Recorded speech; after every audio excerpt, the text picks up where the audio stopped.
Right now, millions of people are losing a war they don't even know they're fighting. A silent battle happening inside their own minds every single day. They wake up already feeling not good enough. They scroll through their phones comparing, criticizing, wishing they were someone else. They punish themselves for every mistake, every flaw, every scar they carry. And the saddest part? They think this is normal. They think hating themselves a little bit is just being realistic. They think self-love is some luxury they'll never deserve. But what if I told you that everything you think is wrong with you isn't actually wrong at all? What if the problem was never you, but a story you were taught to believe? Tonight, that story ends here. Because you're about to discover something that no one teaches in school, no one posts about on social media, and no one can take away from you once you hear it. Real self-love isn't something you have to earn. It's something you remember. Whether you're listening at home, taking a quiet walk, or stealing a peaceful moment during your busy day, you're exactly where you need to be. If it feels right, share where you're listening from in the comments.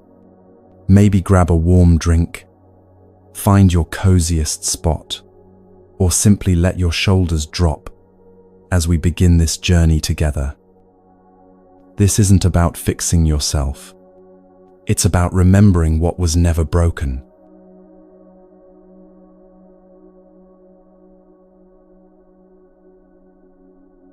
There's a hidden place inside every human heart that has been waiting a very long time to be seen.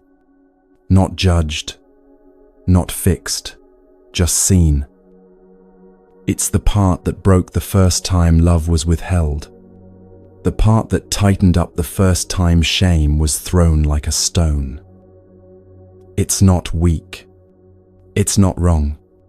It's not a mistake. It is the wounded innocence that still exists underneath every hard shell, every angry outburst, every self-destructive habit. And until this part is recognized with softness instead of criticism, until it is approached like a lost child found crying in the woods, self-love will always feel like a trick you can't figure out. The world has trained people to stand over their wounds like cruel judges, to demand explanations, to label themselves as defective for feeling pain.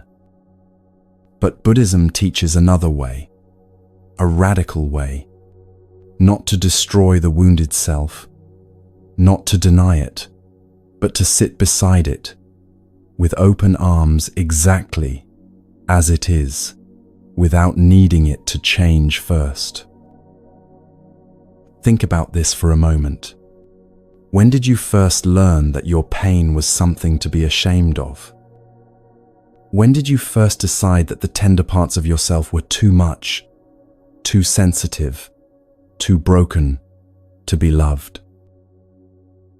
These weren't decisions you made consciously. They were survival strategies learned in moments when your heart was too young to understand why love felt so conditional. The moment you look inward and stop asking, "What's wrong with me?" and start asking, "What hurt you so badly that you had to build these defenses?" everything shifts. Self-love is not born from pride or performance. It begins the moment kindness touches the places inside you that you once decided were too broken to be forgiven. It starts when you see the trembling parts of yourself, not as enemies, but as survivors of a battle you were too young to fight. No one teaches this because a world addicted to comparison profits from self-hatred. If everyone remembered their inner child's sacredness, advertising would collapse, industries would starve, and people would stop chasing things to fix a pain that was never caused by a lack of achievement, beauty, or wealth in the first place. It was caused by forgetting their own enoughness. Buddhism whispers a truth modern life screams over. Your pain is not proof of failure. It is proof that you are still tender enough to feel, still human enough to heal. When you approach yourself the way a wise monk would approach an abandoned, terrified child, the whole script of your life starts to rewrite itself. Instead of demanding that the child stop crying, you kneel down. You open your arms. You don't say, "Why aren't you tougher?" You say, "You're safe now. I'm here.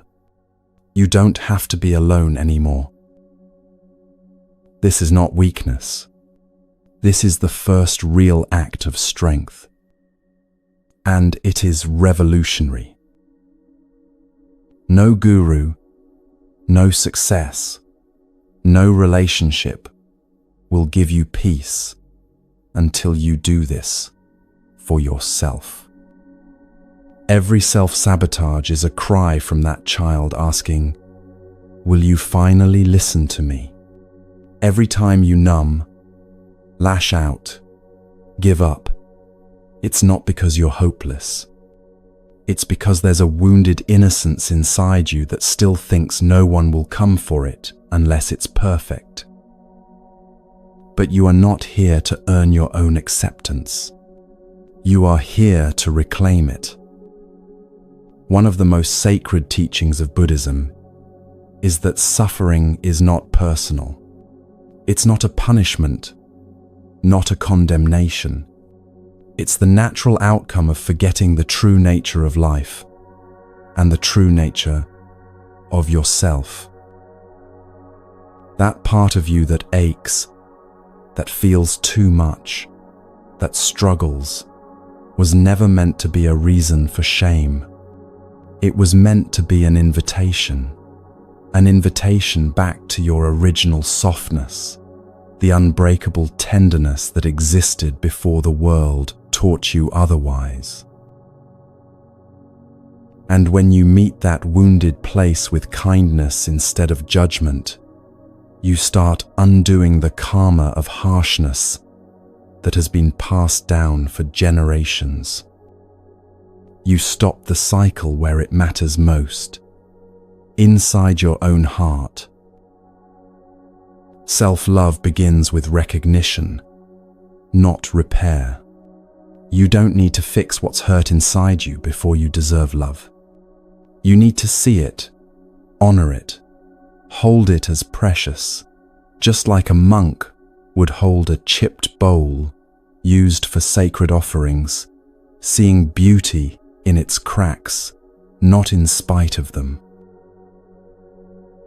Every memory that stings, every regret that burns, every insecurity that gnaws at you like a hungry ghost is another chance to practice the mirror of kindness. To say to yourself, "I see you. You are not disgusting. You are not too much. You are not too little.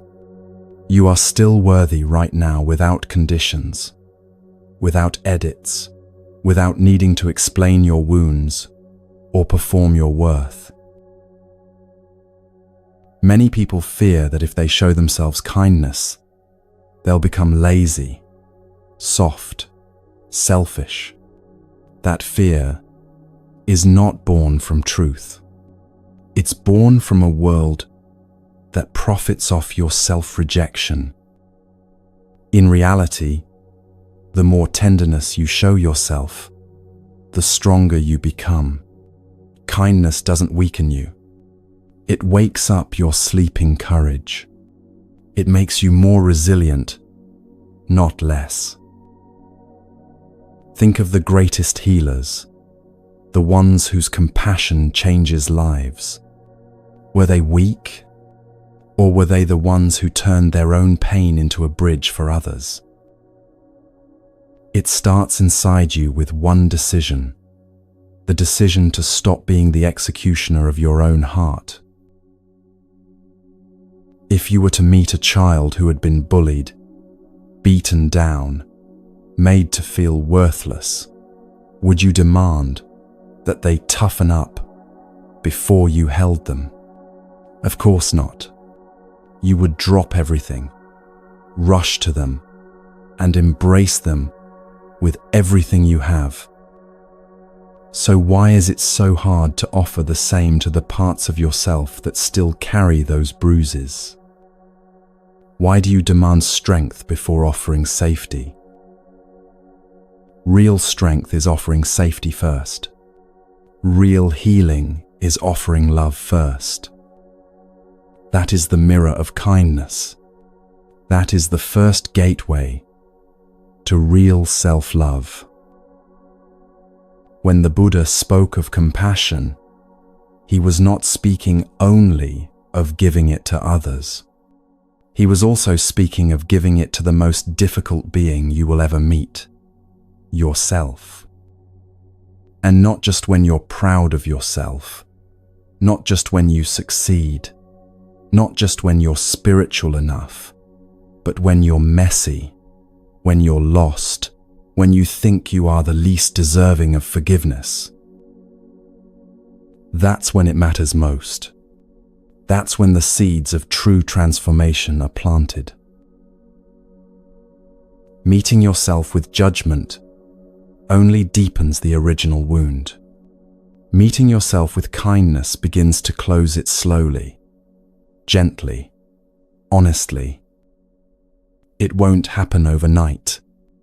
Just as a broken tree takes seasons to heal, your own healing will unfold in rhythms beyond your control. But every act of self-kindness, every moment you hold yourself, instead of criticizing yourself, is another stitch in the tapestry of your return to wholeness. It takes great courage to choose kindness when the world taught you cruelty. It takes fierce rebellion to soften when you were trained to harden. But every time you look into the mirror and choose to see a being worthy of tenderness, you are defying every lie you were ever told. You are choosing life over numbness. You are choosing freedom over fear. You don't have to wait until you are perfect to love yourself. You don't have to wait until your life looks like a glossy picture to offer yourself mercy. The child inside you is not waiting for you to become someone else. That child is waiting for you to finally say you are enough exactly as you are. And when you say it, when you mean it, something ancient and beautiful begins to stir inside you. A memory, a knowing, the truth that you were never unworthy to begin with. You just forgot. This is why the mirror of kindness is not a luxury. It's not optional. It's the first and most necessary step toward reclaiming your real self. Without it, every affirmation, every meditation, every goal will feel hollow because deep down the part of you that's still hurting will keep asking, "Do you love me yet?" And the only answer that will ever silence that question is yes. Yes, I love you, especially when you think you don't deserve it, especially when you think you've failed, especially when you don't know how to fix yourself. I love you then, most of all. Self-love is not a finish line you reach after fixing yourself. It is the soil you must plant your healing in, the water you must give your future, the air you must breathe in every day. It is not something you will achieve. It is something you must allow. And the more you allow kindness to flood the places you once rejected, the more you will see yourself not as a project to complete, but as a mystery to honor. Not as a problem to solve, but as a sacred life to protect. You are not broken. You are becoming. Hold the mirror up now. Look into it with the eyes of a mother seeing her lost child, a sage seeing a hidden jewel, a sky seeing the river, reflecting its own beauty. This is the first secret of real self-love. To stop running from yourself, to stand still, to open your arms, to say without hesitation, "Welcome home."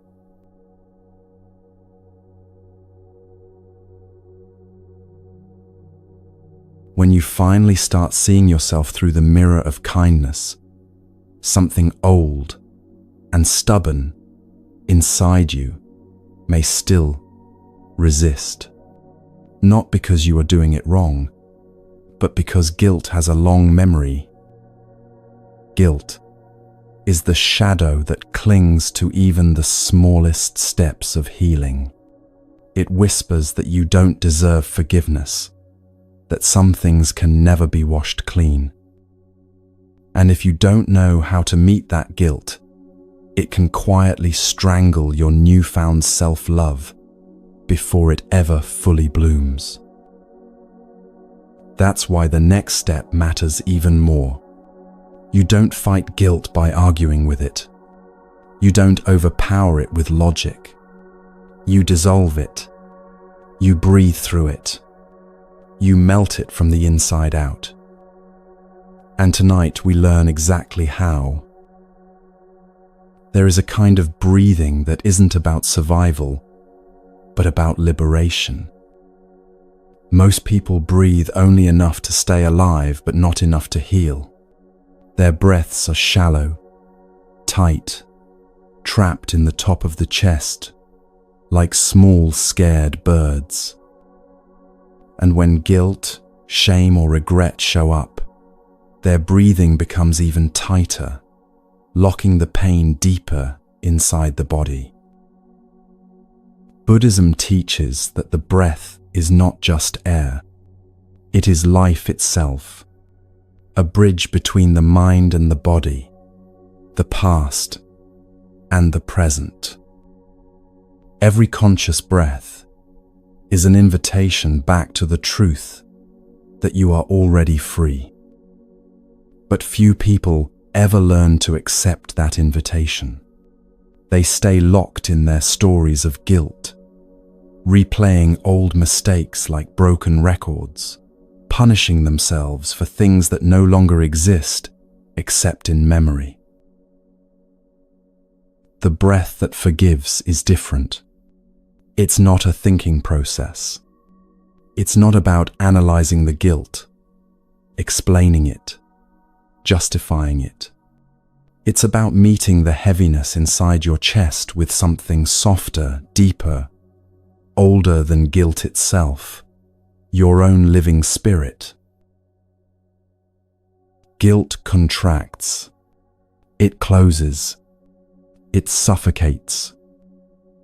But the breath expands. It opens. It releases. When you meet guilt, not with more mental noise, but with quiet, steady breathing, something extraordinary starts to happen. The guilt doesn't disappear instantly. It begins to dissolve the way morning mist fades under the steady rising of the sun. No drama, no battle, just patient melting. When you sit quietly and breathe consciously, you are telling your nervous system, it is safe to let go now. You are telling the parts of yourself that still think punishment is the only way forward. You are forgiven.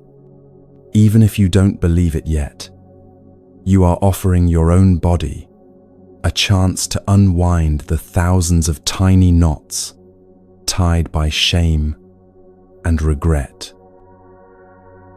And you don't have to deserve it first. The breath makes no demands. It only offers. Deep breathing is like a silent act of mercy toward yourself. Each inhale is a quiet, I accept you. Each exhale is a soft, I release you. Inhale, acceptance. Exhale, forgiveness. Inhale, I am willing to stay. Exhale, I am willing to let the past leave. No rushing, no forcing, just steady trust that your body knows how to heal if you stop standing in its way. Many people misunderstand forgiveness. They think it means pretending something didn't hurt or letting someone else off the hook. But true forgiveness, especially toward yourself, is something far more profound. It's the recognition that carrying guilt forever does not undo the past. It only poisons the present. It is the wisdom of realizing that you can honor the lessons of your mistakes without chaining yourself to them for the rest of your life. There is a Buddhist practice called Tonglen, where you breathe in suffering and breathe out compassion. When applied inwardly, it becomes one of the most powerful medicines for guilt. You breathe in your own pain without running from it, without labeling it bad, and then you breathe out kindness, sending it first to yourself. It's not about erasing what happened. It's about transforming your relationship to it. Instead of guilt becoming a prison, it becomes a doorway into deeper understanding, into deeper tenderness toward your own fragile, beautiful humanity. When you breathe consciously, you stop recycling the same old stories in your mind. You step out of the spinning wheel of blame and punishment. You step into the living moment where guilt cannot survive. Guilt lives in memory. Healing lives in presence. The more you breathe fully into now, the less power guilt has over you. At first, guilt may scream louder. It may try to convince you that you are betraying something by letting it go, that you are abandoning your responsibility, that you are being naive. But these are the last cries of a ghost losing its grip. The more you breathe, the less you argue, the more you stay gentle and steady, the fainter those voices become, until one day they are just background noise, like a distant radio playing a song you no longer dance to. And here's the quiet truth most people never learn. Guilt is not a proof of goodness. Living in shame does not make you noble. It makes you disappear from your own life. It keeps you trapped in an endless courtroom where you are both the judge and the condemned, replaying a trial that should have ended long ago. Buddhism invites you to leave the courtroom, to put down the gavel, to step out into the sunlight of your own forgiveness, breathing fully for the first time.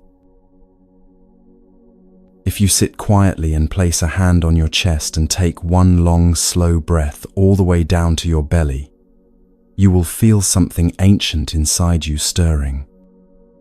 That is life itself reminding you, you are not the worst thing you've ever done. You are not the harsh words you once said, the moments you regret, the versions of yourself you have outgrown. You are something far older, far wider, far softer. You are a being in the middle of becoming, and you deserve your own mercy. When you breathe with forgiveness, you are not saying the past didn't matter. You are saying the past no longer gets to own you. You are taking back your birthright to peace. You are making an offering to yourself, the offering of unconditional acceptance, here and now, breath by breath.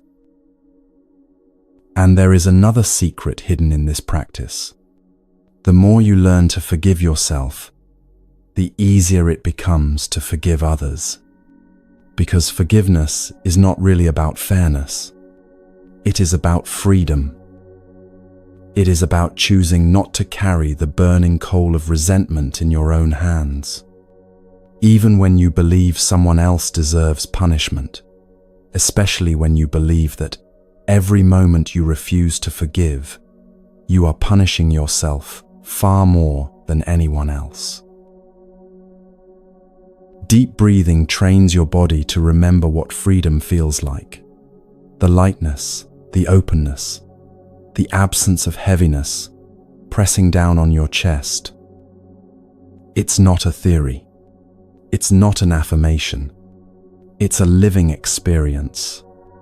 You will know it when you feel it.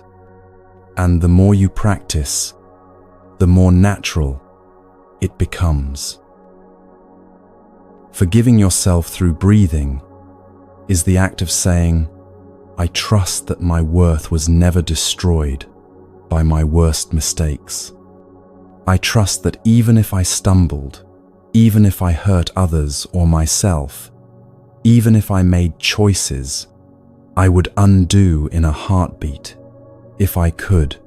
The essential goodness of my being was never erased. It was only buried, and now I am breathing it back into life. Some days the breathing will feel easy. Other days it will feel like moving through thick mud. Both are okay. Healing is not a straight line. It's a spiral. You may pass by the same old pains again and again, each time at a slightly higher level of understanding. Don't be discouraged.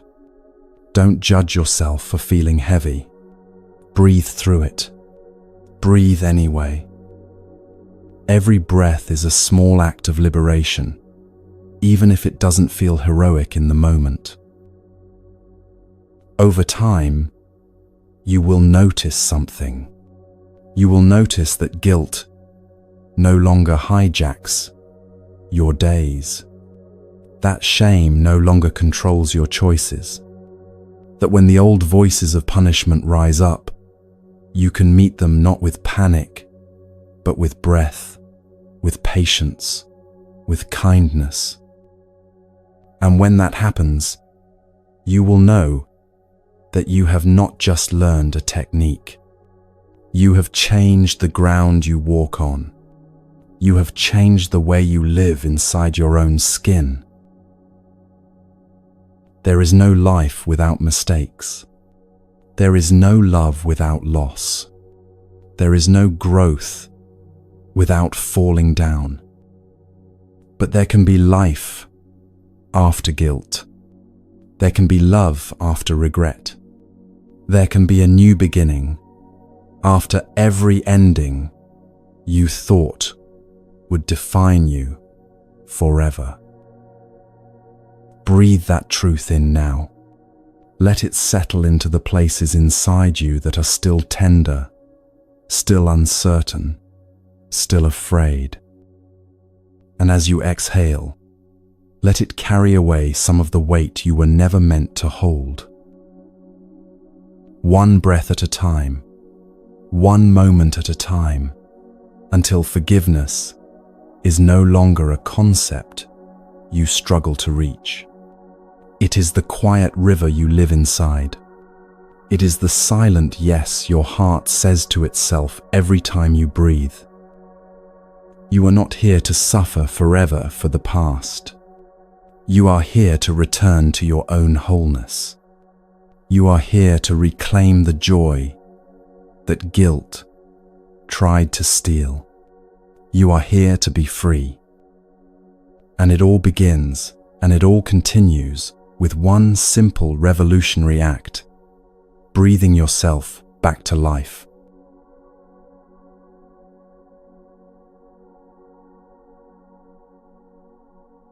When the breath finally starts to dissolve the chains of guilt, something even more delicate awakens. A space, a silence inside that is unfamiliar, maybe even frightening at first.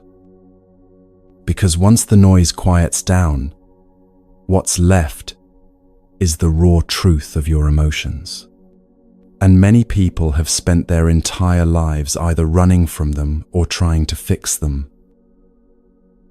But healing does not demand that you fix what you feel. It asks that you witness it. This is the doorway most skip over without even realizing it, becoming the compassionate witness of your own inner life. And it will change everything. There is an ancient strength hidden in stillness, not the frozen stillness of fear, but the alive stillness of pure presence. Buddhism teaches that there is a kind of love far greater than praise or encouragement. It is the love of simply seeing, of bearing witness, of standing beside pain without trying to erase it, solve it, shame it, or rush it away. And for many, this is the first time in their entire lives that they will be seen this way, not by another person, but by themselves. Most people live trapped in a frantic cycle inside their own heads, feel something uncomfortable, panic, criticize themselves for it, try to push it away, feel worse, repeat. It's like trying to put out a fire by throwing gasoline on it. The harder they try to fix what they feel, the deeper they sink. But there is another way. When you step back and become the observer, you break the cycle without violence. You don't have to argue with your emotions. You don't have to beat them into submission. You just have to notice them without commentary, without attack, without turning them into villains. The compassionate witness inside you is like a wise old tree watching a storm pass through its branches. The tree does not curse the rain. It does not snap its own limbs in frustration. It simply holds space. It bends when it needs to. It stands firm when it can. It lets the storm pass through without losing its own rootedness. And that is what your heart is learning to do. When sadness rises, you don't have to label it bad. You don't have to label yourself broken. You can simply say, sadness is here. When anger surges, you don't have to panic and bury it or explode and regret it. You can simply say, anger is passing through. When fear clutches at your chest, you don't have to shame yourself for being weak. You can simply say, fear is visiting now. Like a gentle host welcoming every guest, no matter how messy, no matter how loud. The miracle hidden inside this practice is that feelings lose their power to control you the moment you stop fighting them.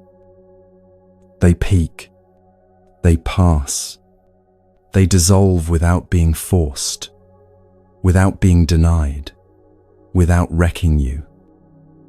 The energy you used to spend suppressing or dramatizing your emotions becomes available again, available for healing, for presence, for real living. But this witnessing has to come with compassion. It is not cold surveillance. It is not detached indifference.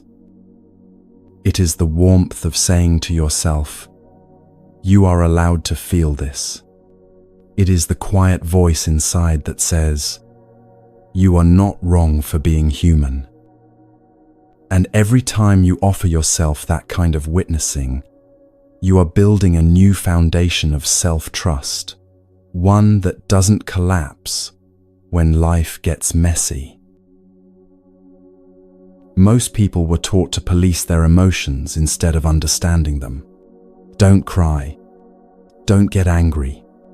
Don't be scared. As if feelings were failures. As if being affected by life was something shameful. But Buddhism teaches that being deeply affected is not a flaw. It is part of being awake. The awakened heart feels it all. The sorrow and the joy, the fear and the courage, the despair and the wonder. And it welcomes it all, without trying to amputate half of the human experience. You are not here to become a robot who only feels what's convenient. You are here to become a vast living space where all of life can flow through you without breaking you. Every emotion that arises inside you is like a traveler knocking on your door. You don't have to let them move in forever, but you do have to acknowledge their presence. Ignoring them or attacking them only makes them louder, more desperate for your attention. When you witness yourself compassionately, you also start to see the difference between pain and suffering. Pain is inevitable. Suffering is what happens when you refuse to let yourself feel the pain. Pain is the storm. Suffering is tying yourself to the tree in the middle of the storm and refusing to let go. Witnessing allows the pain to pass through you without becoming your identity. You feel the sadness, but you are not sadness. You feel the anger, but you are not anger. You feel the fear, but you are not fear. You are the witness, the space, the kindness holding it all. This shift from identification to observation is subtle but revolutionary. It means you can go through hard moments without being shattered by them. It means you can feel lost without believing you are lost. It means you can weep without believing you are weak. The storm passes. The tree remains. Compassionate witnessing also transforms the way you respond to yourself during setbacks. Instead of criticizing yourself for not being healed enough, wise enough, calm enough, you can simply notice your struggle and say, "This is hard," not as judgment, as truth. And by naming it with kindness instead of cruelty, you offer yourself the exact medicine you always needed, the permission to be exactly where you are, without shame. There is no timeline for healing. There is no race. There is no prize for reaching some imaginary finish line. Healing happens in layers, in spirals, in slow awakenings that cannot be forced. And every time you stand beside yourself with compassion, you are speeding up the only kind of healing that matters, the healing that rebuilds your relationship with your own being. The compassionate witness is also your shield against the voices of the world that still try to tell you that you are wrong for being sensitive, wrong for struggling, wrong for feeling too deeply. When you have built the muscle of gentle observation, you no longer need the world's permission to exist. You know inside yourself that your feelings are not obstacles. They are bridges. They are not weaknesses. They are doorways to understanding, to empathy, to wisdom. And perhaps the most beautiful thing about cultivating the witness inside you is that it ripples outward. The more compassion you offer your own emotions, the more compassion you have for others. You stop needing to control how other people feel. You stop needing them to be perfect so you can feel safe. You start holding space for them the way you learn to hold space for yourself. And in doing so, you become a source of peace in a world desperate for it. But none of that is possible until you do it for yourself first. Until you turn inward, sit quietly, and say to whatever rises, I see you. You are allowed to be here. You are not alone. No fixing, no scolding, no rushing, just presence, just breath, just the steady, unwavering kindness of a heart that is learning to stay. When storms of emotion come, and they will, you will not always feel ready. You will not always feel brave, but you can always be willing to sit, willing to stay, willing to witness. And that willingness will carry you farther than any technique, any affirmation, any desperate search for a solution. Self-love is not built through perfection. It is built through presence, through the small, ordinary, brave act of staying with yourself exactly as you are. No edits, no apologies, no masks. Just the raw living truth of being human, seen, honored, and loved by the only person who can never abandon you, yourself. Tonight, as you listen, you are already practicing. Every breath you take, every feeling you allow without judgment, every moment you stay with yourself, when it would be easier to run away, you are weaving a new pattern into your life. A pattern of trust, a pattern of kindness, a pattern of deep, unshakable love. And this is how you become whole, not by chasing some future version of yourself, but by witnessing the version that stands here now, messy, beautiful, hurting, healing, and offering it the blessing it has been waiting for all along, your own unconditional presence.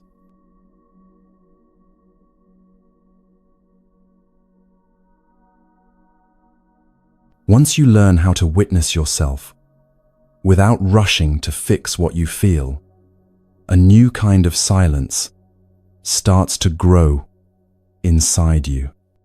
Not an empty silence, but a full one. A silence full of life, of breathing space, of unexpected tenderness. And if you listen closely, you'll hear an old, heavy belief still rattling quietly in the background. A belief that most people have carried for so long they mistake it for the truth itself. The belief that love must be earned, that being alive is not enough, that worthiness has to be proven. This belief is the invisible cage around most hearts. Tonight we are going to tear it down. There's a harsh story stitched into the fabric of modern life. Repeated so often, it sounds like common sense. Be good enough and you'll be loved. Achieve enough and you'll be valued. Perform enough and you'll be safe. Fail and you lose it all. It's a brutal contract written in invisible ink, signed in childhood without ever agreeing to it. And unless you recognize it for the lie it is, you will spend your whole life sprinting on a treadmill that never stops, convinced that somewhere just ahead, if you run hard enough, love will finally be waiting. But it never is, because love was never meant to be earned. Love was meant to be remembered. Buddhism does not teach that you must earn your right to exist. It does not say you have to accumulate virtues like trophies to deserve your own tenderness. It points to something far simpler, far more radical. Your existence itself is enough. Your being, breathing, feeling, living is already a miracle. You were never meant to perform worthiness like a circus act. You were meant to awaken to it, like opening your eyes after a long sleep. The myth of deservingness teaches that mistakes make you unworthy, that weakness makes you undeserving, that failure makes you unlovable. But these are the illusions of a world obsessed with conditions. In truth, your worth has never fluctuated. It does not rise and fall with your successes or your failures. It is as steady as the sun behind the clouds, untouched by storms, untouched by seasons. Every time you tell yourself, "I'll love myself when I lose the weight, when I fix my temper, when I become more successful, when I stop making mistakes," you are placing love on a horizon that keeps moving farther away. And no matter how fast you run, you will never catch it. Because the problem was never speed. It was direction. Love does not live in the future. It lives here now, in this breath, in this heartbeat, in this messy, miraculous moment. Dismantling the belief that you must earn love is not easy. It goes against everything you've been taught. It feels reckless at first, dangerous even, like you are giving up the only thing that kept you moving forward. But what you are giving up is not growth. You are giving up the whip you have been using to drive yourself. Growth still happens without cruelty. Evolution still happens without shame. In fact, it happens better because when you stop relating to yourself as a project that needs fixing, you finally create the safety necessary for real transformation to unfold. Think of a child learning to walk. They stumble, they fall, they cry. No one sane stands over them shouting, "You're worthless," until you can run a marathon. No, they are loved fiercely in every stage, crawling, wobbling, falling, getting up again. Their worth is never questioned. It is obvious, visible in every clumsy, beautiful step. Somewhere along the way, you forgot you are still that child. You believe the lie that love depends on performance. Tonight, you start to unlearn it. The heart does not open through pressure. It opens through permission. The permission to exist without needing to justify every breath you take.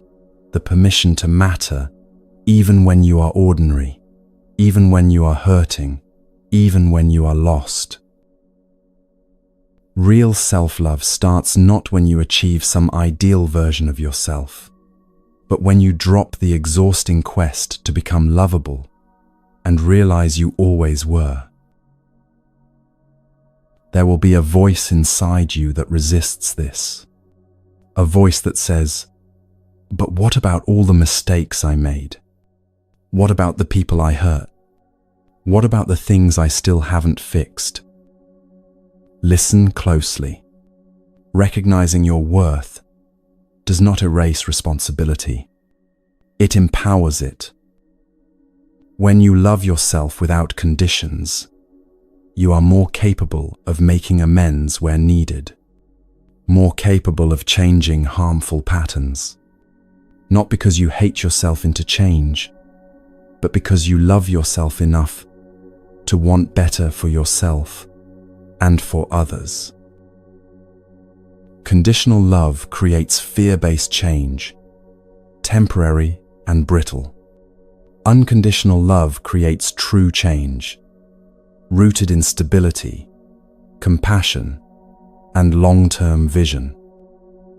A tree grows stronger not by fearing collapse, but by sinking its roots deeper into the earth. You grow stronger not by fearing unworthiness, but by remembering the foundation that was always there beneath your fear. Buddhism speaks of Buddha nature, the idea that every being, no matter how lost or confused, carries an indestructible spark of wisdom and goodness within them. This spark is not earned. It is revealed. It is uncovered through practice, through kindness, through remembering.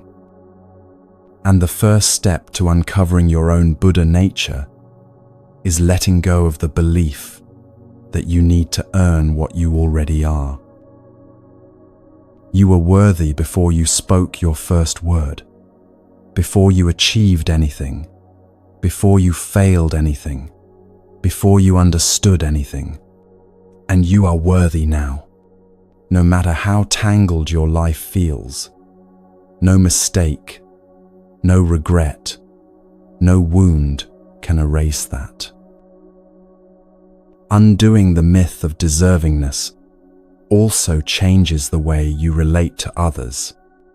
You stop measuring them by their achievements, their mistakes, their performances. You start seeing the sacredness underneath. You start offering the love you always needed, unconditional, steady, real. And in doing so, you free not only yourself, but everyone around you.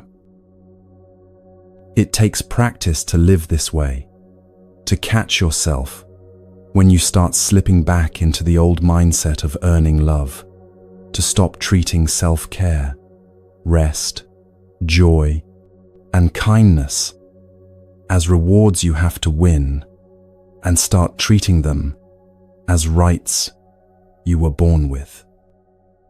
It takes practice to hear the voice that says, "You don't deserve this yet," and answer back, "I don't have to deserve it. I already am it." You will forget sometimes. You will fall back into the chase. That's okay. Every time you remember again, you are carving a new path through the dense forest of old conditioning. Every time you turn toward yourself with love without waiting for permission, you are planting seeds of freedom that will bloom for the rest of your life. You are not here to win love like a trophy. You are here to embody love like a river, flowing, generous, free. You are not here to perform your worth. You are here to live your truth. You are not here to chase approval like a starving animal. You are here to remember that you have always been enough, exactly as you are.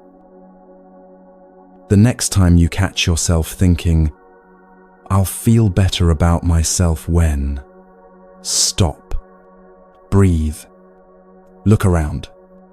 Let the ground under your feet remind you you are already standing on sacred earth. Let your own heartbeat remind you you are already part of something vast and precious beyond understanding. Let your own breath remind you you do not have to earn your place here. You never did. This is not permission to stagnate.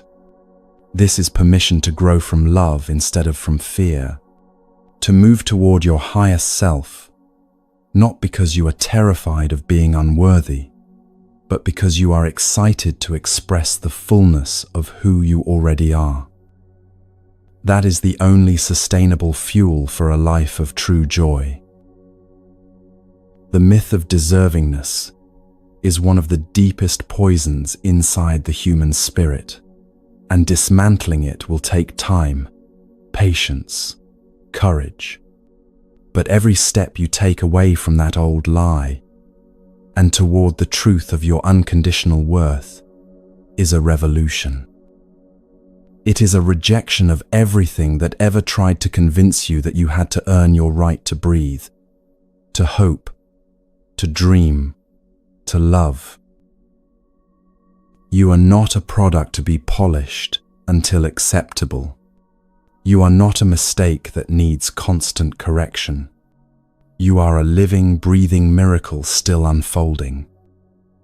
You are the sky.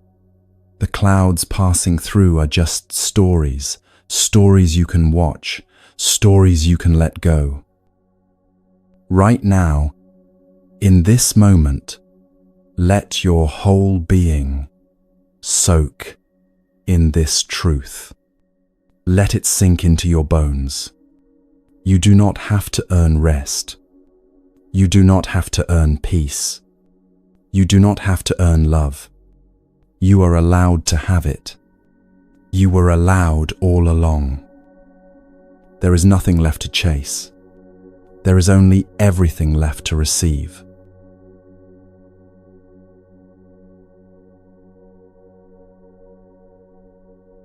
Once you finally drop the exhausting chase to prove your worth, another, even deeper, truth starts knocking quietly inside you.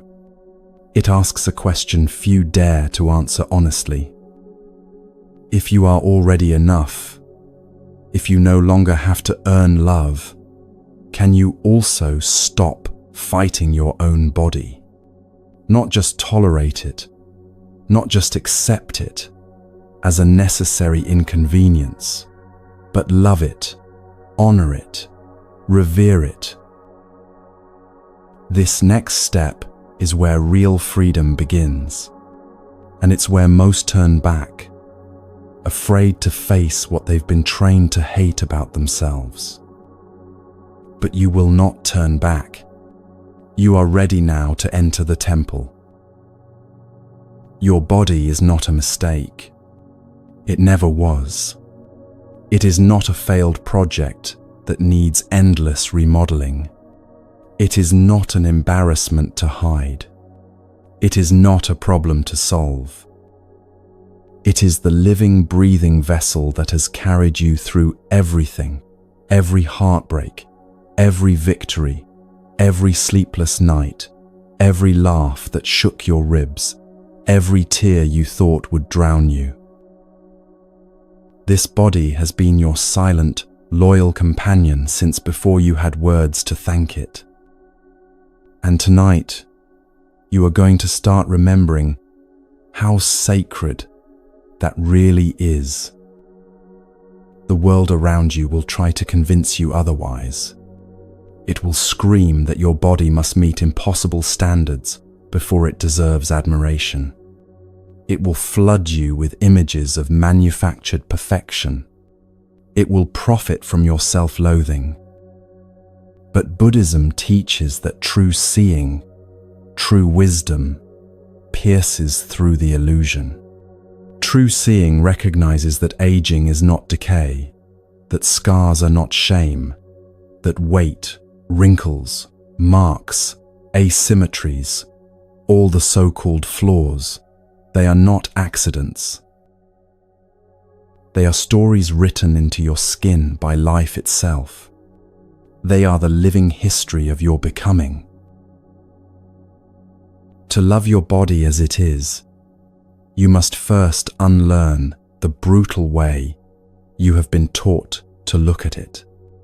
You must put down the weapons of comparison, the poisons of judgment, the endless measuring and punishing. You must remember how a monk treats a temple, not by demanding it be shinier, newer, flashier, but by tending to it with quiet reverence, sweeping its floors, repairing its cracks, bowing in gratitude for the space it holds. Your body is not an enemy to conquer. It is not a project to perfect. It is a sacred space, a field of miracles that asks only for respect. Every cell is a universe. Every breath is a prayer. Every step is a small act of creation. Your heart beats without being asked. Your lungs expand without demanding reward. Your eyes take in the beauty of the world without needing applause. How dare anyone tell you that this temple is not already holy? Going beyond acceptance into reverence means changing the way you speak to yourself, not with empty flattery, but with truth. Instead of saying, "I guess I have to accept my flaws," you say, "This body is a sacred witness to 1,000 victories I once thought I wouldn't survive." Instead of saying, "I'll love myself when I look different," you say, "I love this body because it stayed, because it carried me through pain I thought would destroy me." You stop seeing your reflection as a problem to fix and start seeing it as a living altar to the life you have fought so hard to live. There is profound power in loving a body that the world has taught you to hate. It is an act of rebellion against a system that profits from your insecurity. It is a return to a wisdom older than any magazine cover or cruel advertisement. It is a remembering that the body is not a decoration. It is a carrier of spirit, a bridge between earth and sky, a home for consciousness to dance in, a miracle wearing skin. Buddhism reminds us again and again that form is emptiness and emptiness is form. Your body is not just flesh and bone. It is the dynamic expression of life itself. It is made of the same elements as the stars, the rivers, the mountains. When you criticize your body, you are not criticizing a thing. You are criticizing a miracle you have not yet fully understood. And here's a secret the beauty industry will never tell you. No one has ever hated themselves into feeling beautiful. No one has ever shamed their body into feeling free. True radiance is not a shape. It is not a number. It is not a wrinkle-free face or a sculpted silhouette. True radiance is the glow of someone who is no longer at war with themselves. It is the soft magnetic peace of someone who has made a home inside their own skin. You do not need to wait until your body changes to offer it the love it has always deserved. Love it now exactly as it is. Love it when it aches. Love it when it feels heavy. Love it when it feels strange. Love it when it surprises you with strength you didn't know you had. Love it even when you don't understand it, because it has loved you without question since the moment you were born. This does not mean abandoning care. It does not mean neglecting your health. It means shifting the reason you care. You eat nourishing food not to punish your body, but to honor it. You move not to force it into a shape, but to celebrate its capacity for movement. You rest not because you are weak, but because you are wise enough to listen to what the temple needs. There will be days when it feels hard, days when old voices creep back in, whispering criticisms, pointing out flaws. That's okay. You don't have to fight them with anger. You meet them with presence. You meet them with the quiet, steady voice inside you that says, "This body is sacred ground. I will not desecrate it with shame." You remember that every wrinkle is proof that you laughed and cried and lived. That every scar is proof that you healed. That every stretch mark is proof that you grew. That every pound gained or lost is proof that you adapted to survive. Your body is a living record of courage. When you bow to your body instead of cursing it, you step into a kind of power that cannot be taken away. You no longer need external validation to feel beautiful. You no longer need to shrink yourself to be acceptable. You no longer need to hide. You walk through the world with the quiet strength of someone who knows they are already enough, not because someone else said so, but because you have seen it with your own eyes. And in loving your body as it is, you also open the door to deeper compassion for others. You stop judging them by their appearances. You stop assuming their worth is tied to how they look. You start seeing their bodies too, as sacred temples, carrying hidden histories you may never fully understand. And you treat them and yourself with the reverence all life deserves. The journey to loving your body is not linear. Some days you will feel radiant. Some days you will struggle. Both are part of the path. What matters is that you keep walking it. What matters is that you refuse to turn your own temple into a battlefield again. What matters is that you choose over and over to stand on the side of love. Tonight, as you breathe, let your body be enough. Let your heartbeat be enough. Let your breath be enough. Place your hands gently over your chest and thank this body for staying, for carrying you, for enduring every burden you placed on it, without asking for anything in return. Whisper to it softly, "I see you. I honor you. I love you." And know that every word is a thread weaving you back into wholeness. You are not here to fix yourself. You are here to remember the sacredness you forgot. You are here to return to the temple you have always lived in. And you are here, finally, to bless it with the love it always deserved.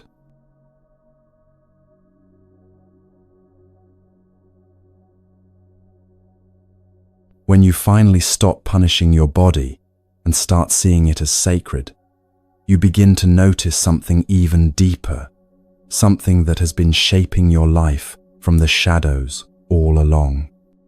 It is not the body alone that carries the wounds of shame and judgment. It is the voice inside, the quiet whisper that speaks to you when no one else is around. The voice that comments on every choice you make, every mistake you regret, every hope you dare to hold. That voice is not neutral. It is powerful. It plants seeds with every word. And those seeds grow into the forest you will one day have to walk through. Tonight we start changing the landscape. The way you speak to yourself is not just a habit. It is an act of creation.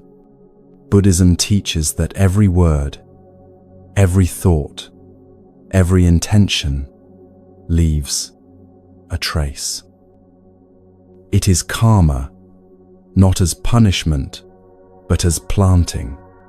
Every time you call yourself worthless, you are planting weeds that will choke your future peace. Every time you call yourself weak, you are carving deep ruts that your life will unconsciously follow. And every time you speak to yourself with kindness, with patience, with encouragement, you are planting gardens that will feed your spirit long after today's struggles have been forgotten.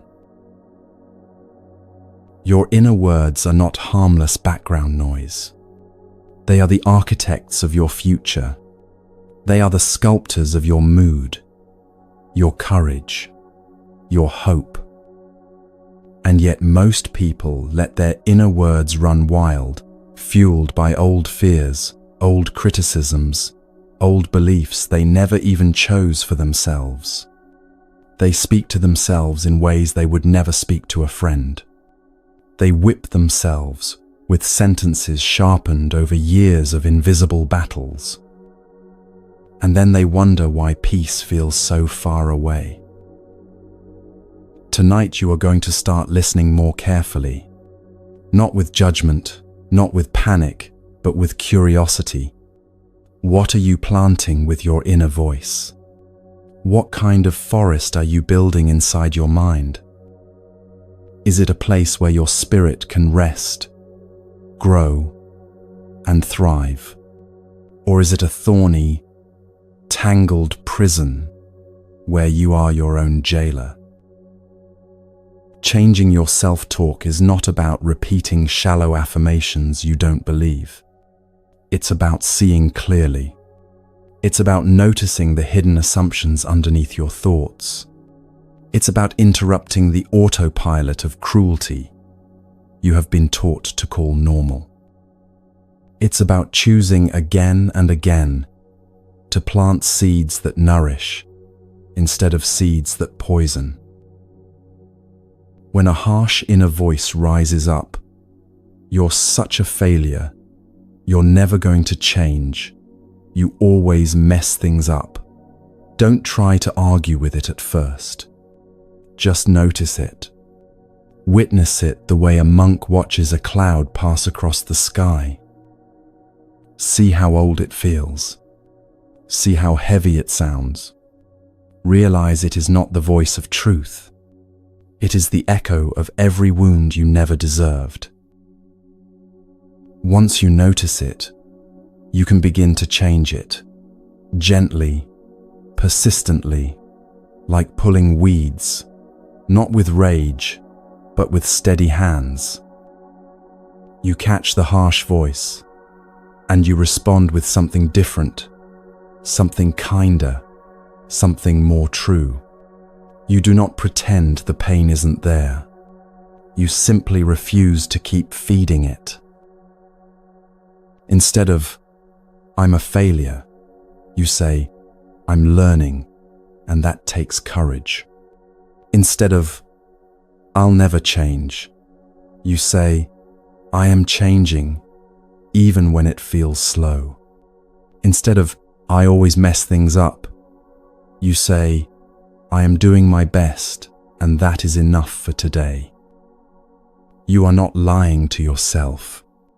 You are telling a deeper truth, a truth that leaves space for imperfection, for growth, for humanity. A truth that waters the seeds of self-respect and hope instead of pouring acid on them. Buddhism teaches that what you frequently think about, you become. Your mind is like a field. If you plant thorns, you will walk through thorns. If you plant flowers, you will walk through flowers. But the mind does not care what you plant. It will grow whatever seeds you choose. This is both the danger and the opportunity. Most people do not realize that every insult they repeat to themselves becomes a little heavier to carry, that every harsh word they breathe into their own chest becomes another thread in the net that keeps them trapped. Freedom is not found in external achievements. It is found in the invisible decision to start speaking differently inside your own head. And when you commit to this change, when you start planting different seeds, you won't see the results overnight. Just like a garden, the first signs of life are hidden underground. You keep speaking with patience, even when it feels silly. You keep choosing kindness, even when cruelty feels more familiar. You keep pulling out the old weeds, even when you are tired. And one day, quietly, without fanfare, you notice something different. You catch yourself feeling calm, where you used to feel panic. You hear your inner voice offering encouragement instead of criticism. You find yourself walking through the forest of your own mind without fear. This is not a small change. It is the foundation of everything. Your destiny is not written in stone. It is written in the words you speak to yourself when no one is listening. There will be days when the old voices are louder. Days when your self-talk slips back into old patterns of fear and judgment. That's normal. It does not mean you are failing. It means you are human. It means the forest is still growing. It means you are still learning which seeds to nourish and which to starve. On those days, do not panic. Do not give up. Simply notice. Simply breathe. Simply return to the gentle discipline of choosing your words with care. Every word matters. Every thought matters. Every moment you catch yourself slipping and choose a kinder thought instead, you are changing the soil of your life. You are not here to be perfect at this. You are here to be patient. You are here to be persistent. You are here to become the loving gardener of your own mind, pulling weeds without anger, planting flowers without haste, trusting that the roots are growing even when you cannot see them yet. And here's a secret most people miss. The kinder you are to yourself, the stronger you become, not weaker.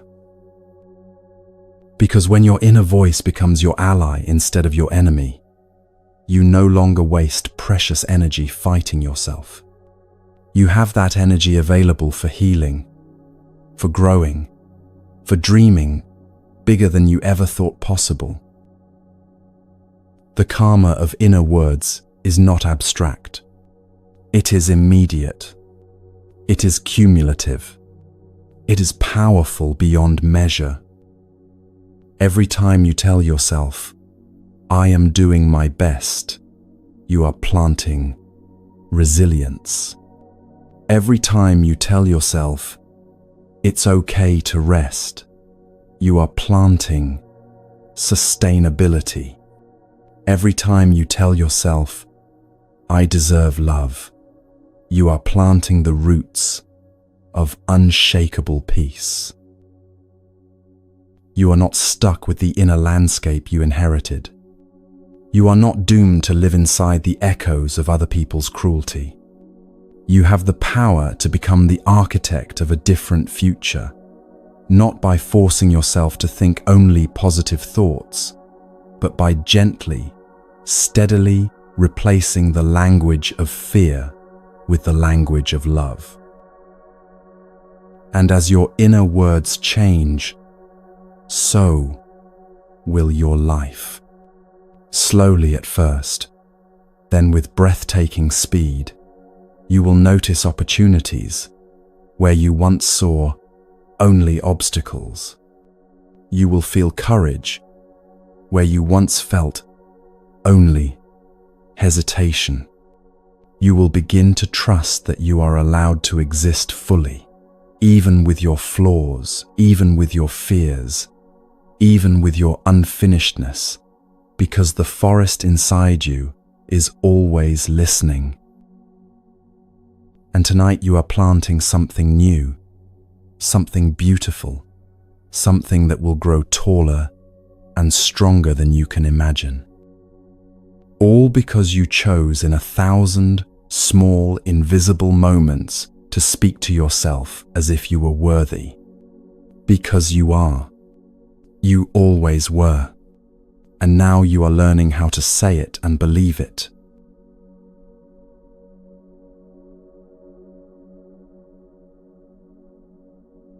As your inner voice becomes softer, stronger, and more rooted in kindness, something even deeper begins to surface.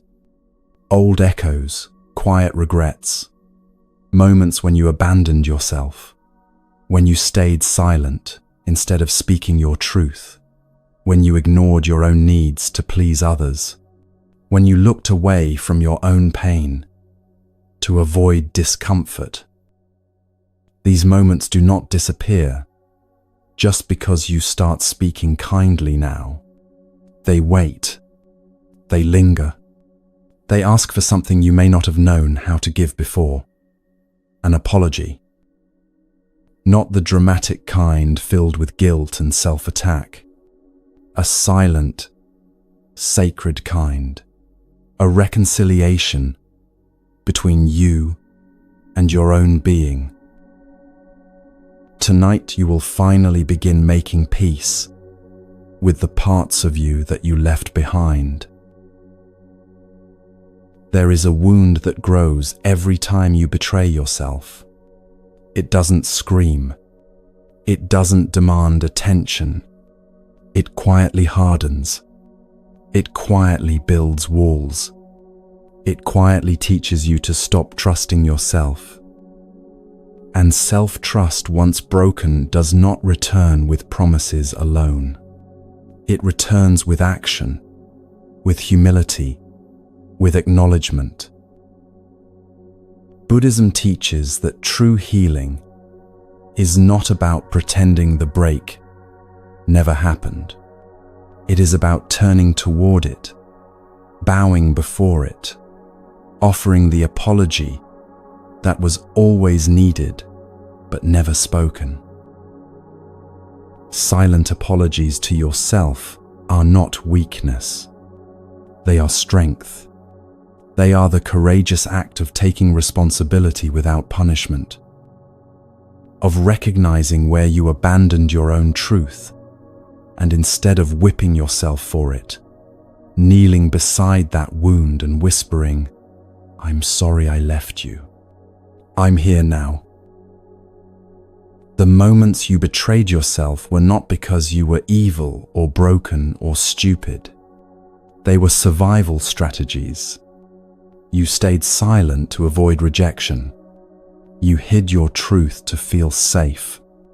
You abandoned your needs because somewhere deep inside you were taught that your needs didn't matter. This is not about blame. This is about understanding.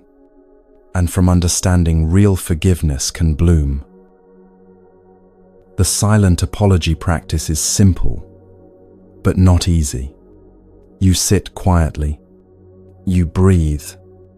You remember a moment, any moment when you felt that sharp little pain inside, the one that said, "This isn't right," and you ignored it anyway. Not to punish yourself, not to spiral into shame, but to honor the wound with presence. And when that memory rises, instead of analyzing it, instead of judging it, you place your hand over your heart and you say, internally, "I'm sorry. I see you now. You didn't deserve to be abandoned. I will not abandon you again." No drama, no self-attack, just honesty, just care. Some wounds will rise quickly. Some will resist being seen. Some will feel too raw, too tangled in old shame. That's okay. You do not have to force anything. Healing is not about digging. It's about creating the conditions where what needs to be healed feels safe enough to surface. And when it does, you stay. You do not run. You do not numb. You stay. You offer the silent apology without conditions, without buts, without trying to justify why you had to betray yourself. You simply acknowledge it. You let yourself feel the sadness of it. You let yourself breathe through the ache of it. And in doing so, you begin to reweave the fragile threads of trust inside your own heart. Self-betrayal leaves deep marks because it teaches you that you are not safe with yourself. It teaches you that even you cannot be trusted to protect your truth. And that loss of safety seeps into everything: your relationships, your choices, your dreams. Silent apologies begin the slow, beautiful work of stitching safety back together. You do not heal self-betrayal by punishing yourself harder. You heal it by returning to the place where you first abandoned yourself and choosing differently now. By standing with yourself when you once walked away. By listening where you once silenced. By believing yourself where you once doubted. And here's a truth most people never learn. The more silent apologies you offer yourself, the more naturally you will start acting differently. Not because you force it, but because you no longer want to abandon yourself again. You no longer want to feel that ache of self-abandonment. You choose differently because you love differently, because you trust differently. Silent apologies also free you from the endless cycle of seeking apologies from others. You realize that the deepest betrayal was never what someone else did to you. It was what you were taught to do to yourself in response. When you heal that, when you stand with yourself again, the power others had over your peace dissolves. They no longer hold the keys to your healing. You do. And when you practice silent apologies regularly, something even softer awakens: compassion. You stop being so hard on your younger self. You stop judging the parts of you that made desperate, clumsy choices. You start seeing yourself not as a villain who ruined everything, but as a wounded traveler who did the best they could with the tools they had at the time. You start whispering to yourself, not just, "I'm sorry," but also, "Thank you for surviving. Thank you for trying. Thank you for not giving up even when you wanted to."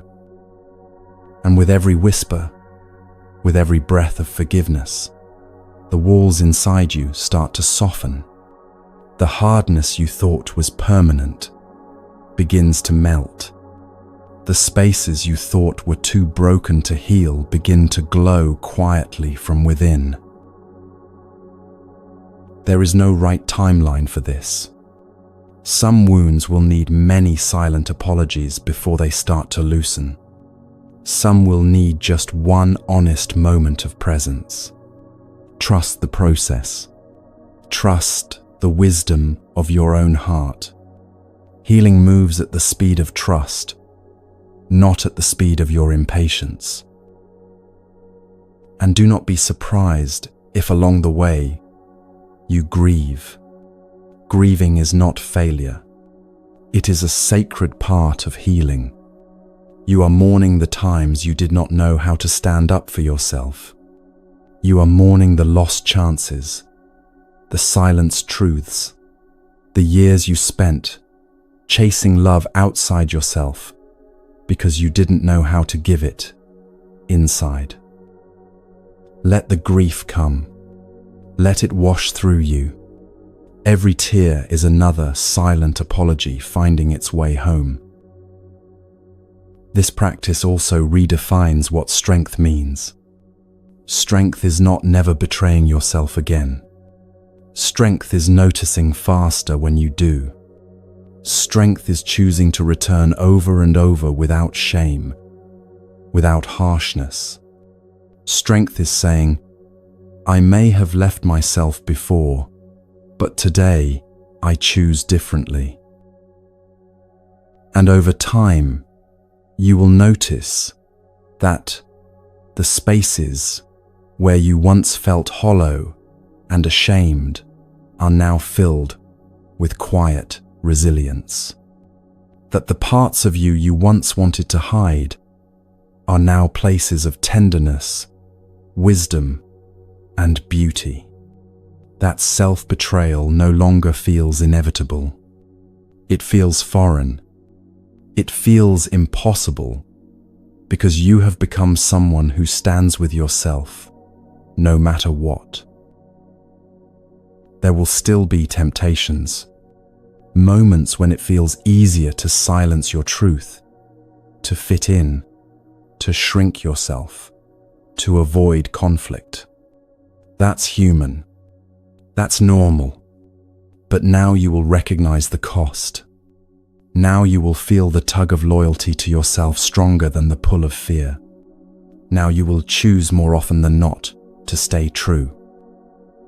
And when you don't, because you won't always, you will know how to return, not with punishment, not with despair, but with a hand over your heart and a silent apology whispered into the tender spaces within you. I see you. I love you. I'm sorry. I'm here. This is not a one-time event. It is a lifelong relationship. It is a lifelong promise. And it is worth every ounce of effort, every uncomfortable breath, every tear, every trembling act of forgiveness. Because in the end, the relationship you have with yourself is the foundation for every other relationship you will ever have. Heal that, and everything else begins to heal too. Tonight, as you rest, let the silent apologies rise. Let them flow without fear, without judgment, without rush. Let them be soft. Let them be real. Let them be enough. Because you were never waiting for someone else to save you. You were waiting for yourself. And now finally you are here.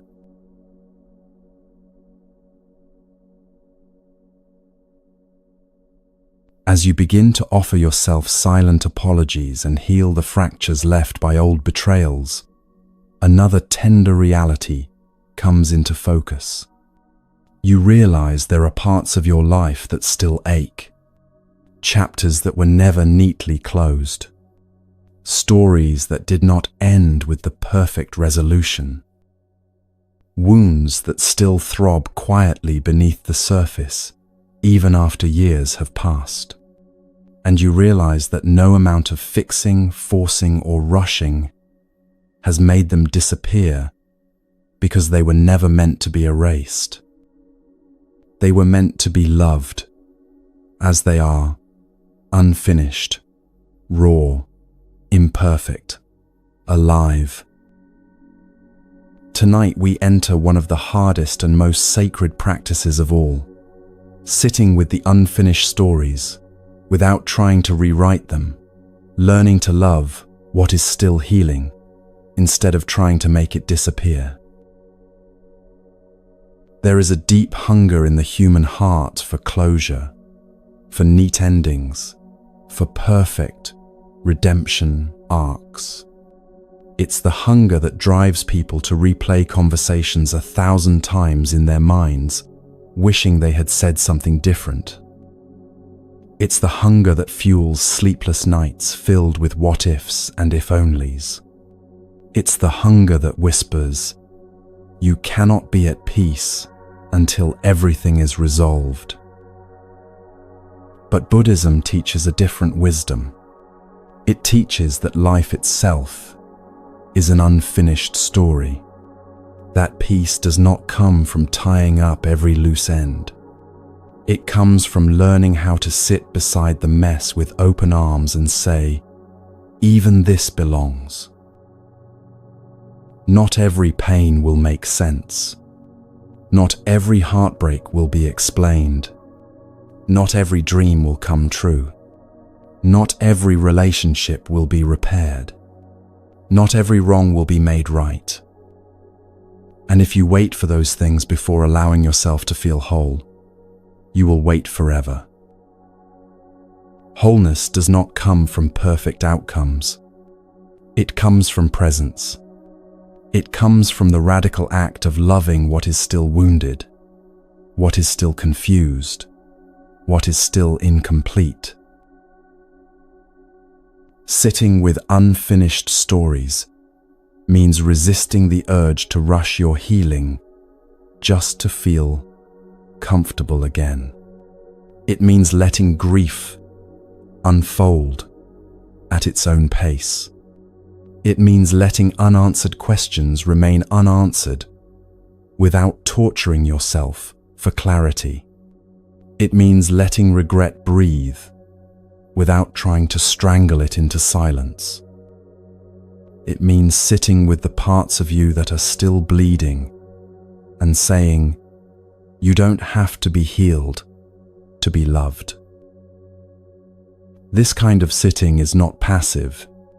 It is active tenderness. It is choosing to stay present with your own discomfort instead of abandoning yourself again. It is choosing to witness your own sorrow without trying to silence it. It is choosing to treat your pain not as a flaw, but as a sacred testimony to your willingness to live fully, to feel deeply, to risk being broken in the pursuit of connection and meaning. The parts of your story that are unfinished are not failures. They are proof that you were brave enough to engage with life, even knowing there were no guarantees. They are proof that you dared to love, to hope, to trust, even when it didn't turn out the way you wanted. They are proof that your heart was never small or shallow. It was wide enough to risk breaking. Buddhism often speaks of the lotus that grows from the mud, but it rarely promises that the mud will disappear. The lotus rises brilliant and whole because of the mud, not despite it. Your unfinished stories are the mud, the messy, murky, painful places where your deepest beauty is born. To sit with them without trying to clean them up is to allow the lotus of your own spirit to bloom. There is a quiet dignity in refusing to rush your own becoming, a strength in saying, I can love myself here, even if this story never resolves the way I hoped. A wisdom in knowing that some healing does not look like closure. It looks like continuing to live with an open heart, even while carrying scars. You may find yourself tempted to minimize your unfinished stories, to tell yourself they don't matter, to bury them under distraction or denial. But the parts of you that still ache do not need to be erased. They need to be witnessed. They need to be honored. They need to be given a seat at the table of your life, not hidden in the attic of your mind. Sitting with unfinished stories also means recognizing that healing is not linear.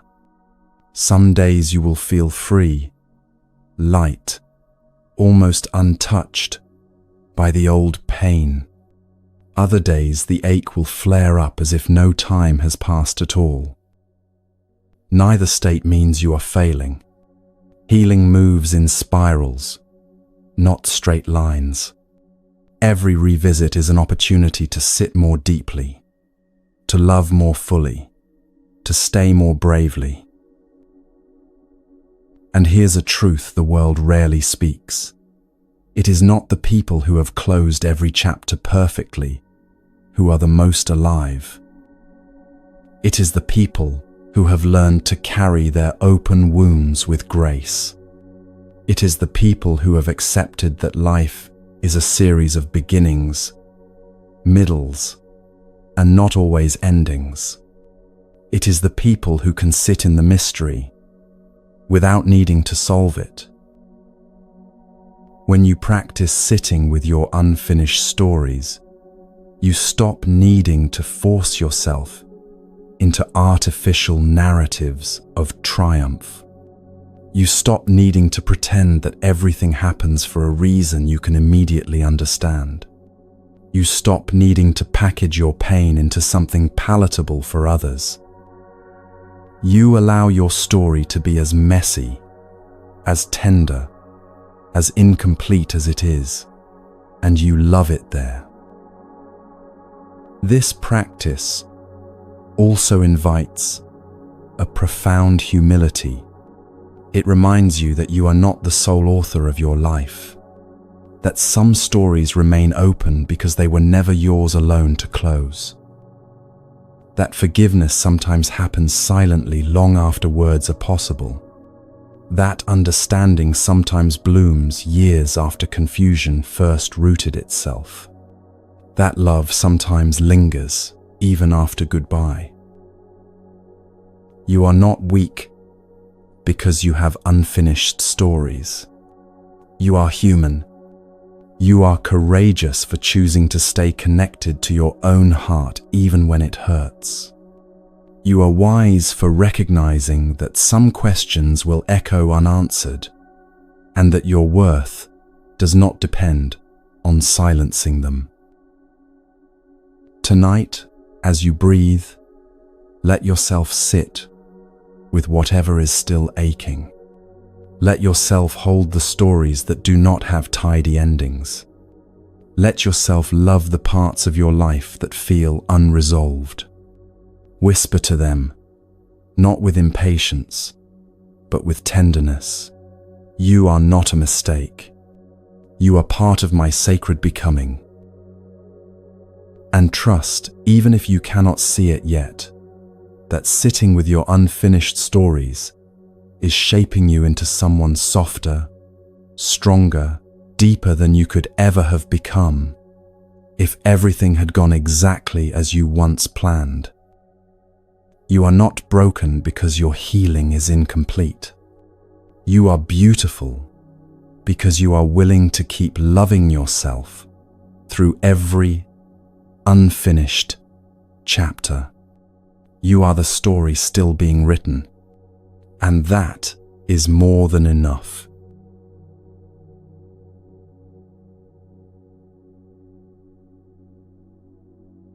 When you finally learn to sit beside your own unfinished stories, without trying to erase them, something inside you grows quieter, stronger, more unbreakable.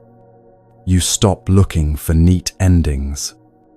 You stop waiting for permission to feel whole. You start trusting your own unfolding. But with this new clarity comes a hard, burning truth. You start seeing how much of the world you were born into was designed to make you hate yourself. And you realize something that changes everything. Loving yourself in a world that profits from your self-hatred is not weakness. It is rebellion. It is spiritual defiance. It is one of the most powerful acts you can ever commit. From the moment most people are old enough to understand words, they are fed messages that they are not enough, not pretty enough, not smart enough, not successful enough, not good enough. Every commercial, every magazine cover, every whisper of comparison carries the same poisonous seed. You are lacking. Fix yourself. Then maybe you'll be worthy. And the tragedy is that millions of people spend their whole lives trying to earn a love they were told they didn't deserve without perfection. But Buddhism teaches a different way. It teaches that your original nature was never broken. It was only hidden, covered over by fear, shame, conditioning. Your task is not to become worthy. Your task is to remember that you always were. Self-compassion in a world built to keep you endlessly striving and ashamed is an act of silent rebellion. When you look at yourself, not your curated self, not your polished self, but your raw, messy, aching, real self, and say, I love you exactly as you are. You are defying every system that profits from your insecurity. You are stepping out of the endless hunger for validation. You are refusing to let the world's sickness take root in your heart. You are declaring, I am no longer for sale. And make no mistake, systems that thrive on comparison and inadequacy are not neutral. They are powerful. They are relentless. They will offer you 1,000 tiny bargains. Hate yourself just a little, and you'll fit in. Starve your spirit just a little, and you'll be accepted. Shrink yourself just a little, and you'll be loved. But self-compassion says no. Self-compassion says, I am no longer for sale. Choosing self-compassion is not choosing to be blind to your own flaws. It is choosing to see them through the eyes of love instead of judgment. It is choosing to believe that growth can come from kindness, not cruelty. That becoming whole is not about becoming flawless. It is about becoming deeply fiercely loyal to your own sacred humanity. Every time you meet your own pain with gentleness instead of scorn, you are building a life that cannot be bought or broken by external forces. You are creating an inner ground that remains steady even when the world around you trembles. You are choosing to live rooted in truth rather than manipulated by fear. The world will tell you that self-compassion is selfish, that loving yourself as you are will make you lazy, weak, arrogant. But look closely. Who benefits from you believing that lie? Who profits when you hate yourself? Who wins when you live in constant shame? It is not you. It never was. Here's something few people realize. The more you love yourself, the harder it becomes for others to manipulate you. You stop chasing approval from people who don't have your best interests at heart. You stop molding yourself into shapes that make others comfortable. You start living from a deep, steady place inside that knows its own worth without needing to prove it. Self-compassion also makes you more compassionate toward others, not less. When you stop seeing yourself as a competition, you stop seeing other people that way too. You stop needing them to fail so you can feel superior. You start seeing their struggles with the same tenderness you have learned to offer yourself. And yet self-compassion remains radical because it threatens the old structures. It threatens every story that says you must suffer to be worthy. It threatens every system that profits from your wounds staying open. It threatens every relationship that depends on you staying small and silent. To love yourself in a world that demands you constantly apologize for existing is to pick up the torch of spiritual revolution. It is to say, I will not spend my one precious life despising the body that carries me. I will not spend my one precious life starving the spirit that is already enough. I will not spend my one precious life chasing a love I already carry inside me. And yes, it will be lonely sometimes. Choosing self-compassion means sometimes stepping away from the crowds that bond over mutual self-loathing. It means refusing to participate in conversations that tear people down, including yourself. It means learning to sit quietly in your own presence and find it good even when others do not understand. But the loneliness fades, and what grows in its place is something extraordinary: freedom. A deep, quiet, unshakable freedom. The kind of freedom that cannot be granted by another person, by a paycheck, by a number on a scale, by a title. The kind of freedom that says, I belong here.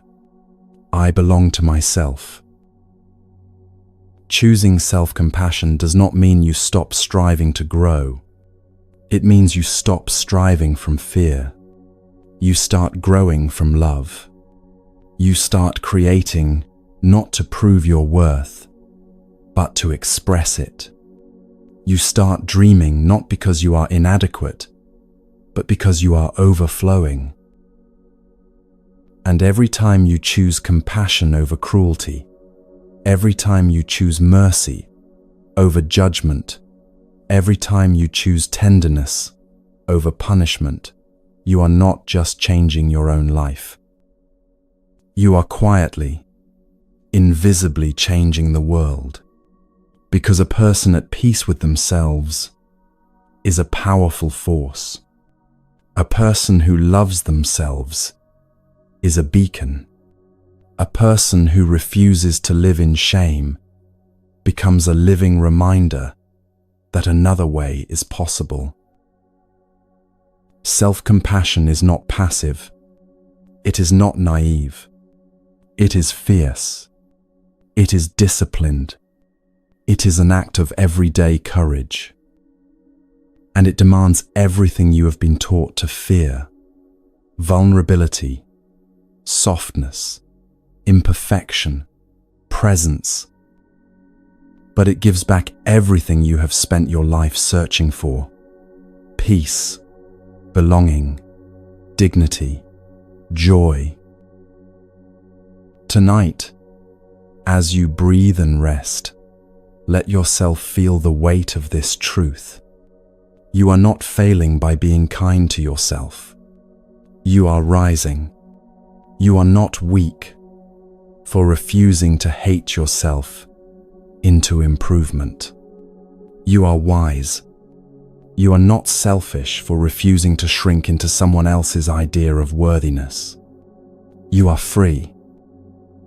The next time the old voices rise, the voices that say, "You are not enough, not yet, not ever," answer them not with rage, not with despair, but with a quiet, steady rebellion, self-compassion.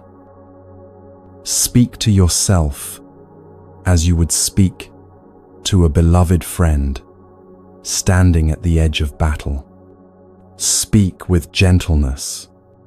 Speak with courage.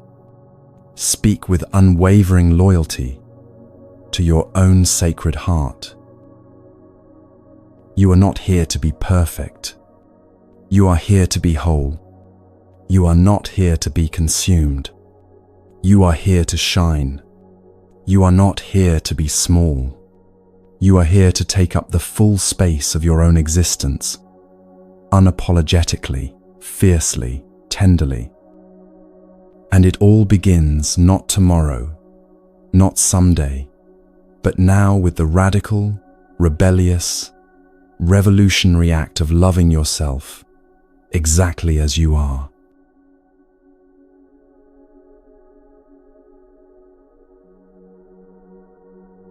When you learn to stay with yourself through the emotional storms, when you stop running from your sadness, your anger, your fear, a new kind of tenderness slowly begins to grow inside you. It is not loud. It does not announce itself with fireworks. It is quiet, almost shy at first, a tiny flicker of trust that says, maybe I don't have to abandon myself anymore. But trust is not built overnight. It is not built by grand declarations or dramatic promises. It is built slowly, patiently, through the small, invisible acts of kindness you offer yourself every day. Tonight, we begin the gentle revolutionary work of learning the art of small mercies.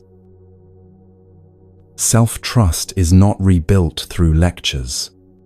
It is not restored by scolding yourself into submission. It is mended through tiny choices. The choice to speak to yourself with gentleness after a mistake instead of cruelty. The choice to take a real break when you are exhausted instead of pushing yourself harder out of shame. The choice to forgive yourself for forgetting, for stumbling, for being imperfect. Every small mercy you give yourself plants a seed, and over time, those seeds grow into an unshakable forest inside you. Most people are taught to believe that trust must be earned through extraordinary feats, through never failing, through never needing, through never making mistakes. But Buddhism teaches that the deepest trust is built not in the extraordinary moments, but in the ordinary ones, in how you treat yourself when no one is watching, in how you speak to yourself when you are tired, when you are scared, when you fall short. Small mercies are not grand gestures. They are the simple acts that say, I choose to stay with myself, even here. They are the moments when you notice you are slipping into harsh self-talk, and you pause, take a breath, and choose a kinder word. They are the moments when you feel the temptation to punish yourself for being tired, but instead, you close your eyes for 5 minutes and let yourself rest without apology. They are the moments when you catch the old instinct to scold yourself for every tiny imperfection, and instead, you smile softly and whisper, "It's okay. You're still learning." The mind often wants dramatic change. It wants to fix everything at once. It wants to feel healed immediately. But real healing moves slower. It moves at the pace of trust. It moves at the pace of small mercies repeated over and over until they become the new foundation of your life. Every time you offer yourself a small mercy, you send a message to the deepest parts of your being. You say you are worth kindness, even now. You say you do not have to be perfect to deserve care. You say, "I am not leaving you, even when you struggle." And over time, those messages sink in. They replace the old scripts of abandonment, of shame, of cruelty. They build a home inside you where you can finally rest. Small mercies also teach you patience. They teach you that growth does not always look like victory. Sometimes growth looks like catching yourself halfway through an old pattern and choosing a softer path. Sometimes it looks like forgiving yourself after the fact. Sometimes it looks like simply noticing the urge to attack yourself and choosing, even for a breath, not to. These tiny acts of kindness are powerful precisely because they are small, because they happen in the hidden moments, because they accumulate quietly, invisibly, until one day you realize you are standing on solid ground you built with your own hands. And the beautiful thing about small mercies is that they do not require you to feel ready. You do not have to wait until you believe you are worthy. You do not have to wait until you feel confident. You can start now exactly as you are, simply by offering yourself the same patience and care you would offer to someone you love. You forgive yourself for missing a deadline. You thank yourself for trying even when you are scared. You soothe yourself after a hard conversation. You let yourself laugh at your own awkwardness instead of cringing in shame. You hold your own hand quietly, invisibly, every day, until the hand you are holding no longer feels so lost. Buddhism often speaks of compassion not as a feeling, but as a practice. Not something you feel when it is convenient, but something you choose even when it is hard. Small mercies are this practice made real. They are the living proof that you can be your own source of healing. They are the quiet rebellion against every voice that ever told you that you had to be perfect to be loved. And as you practice, you will notice something incredible. The way you treat yourself in the small moments will start to reshape your entire life. You will find yourself less reactive with others. You will find yourself more patient with their imperfections. You will find yourself less desperate for external validation. You will find yourself more anchored, more rooted, more able to stand tall even when the winds of life blow hard. Because trust built on small mercies is not fragile. It is not built on the shifting sands of success or failure.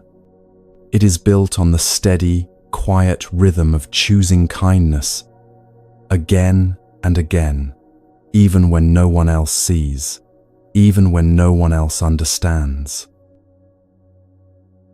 Small mercies also teach you how to handle setbacks differently.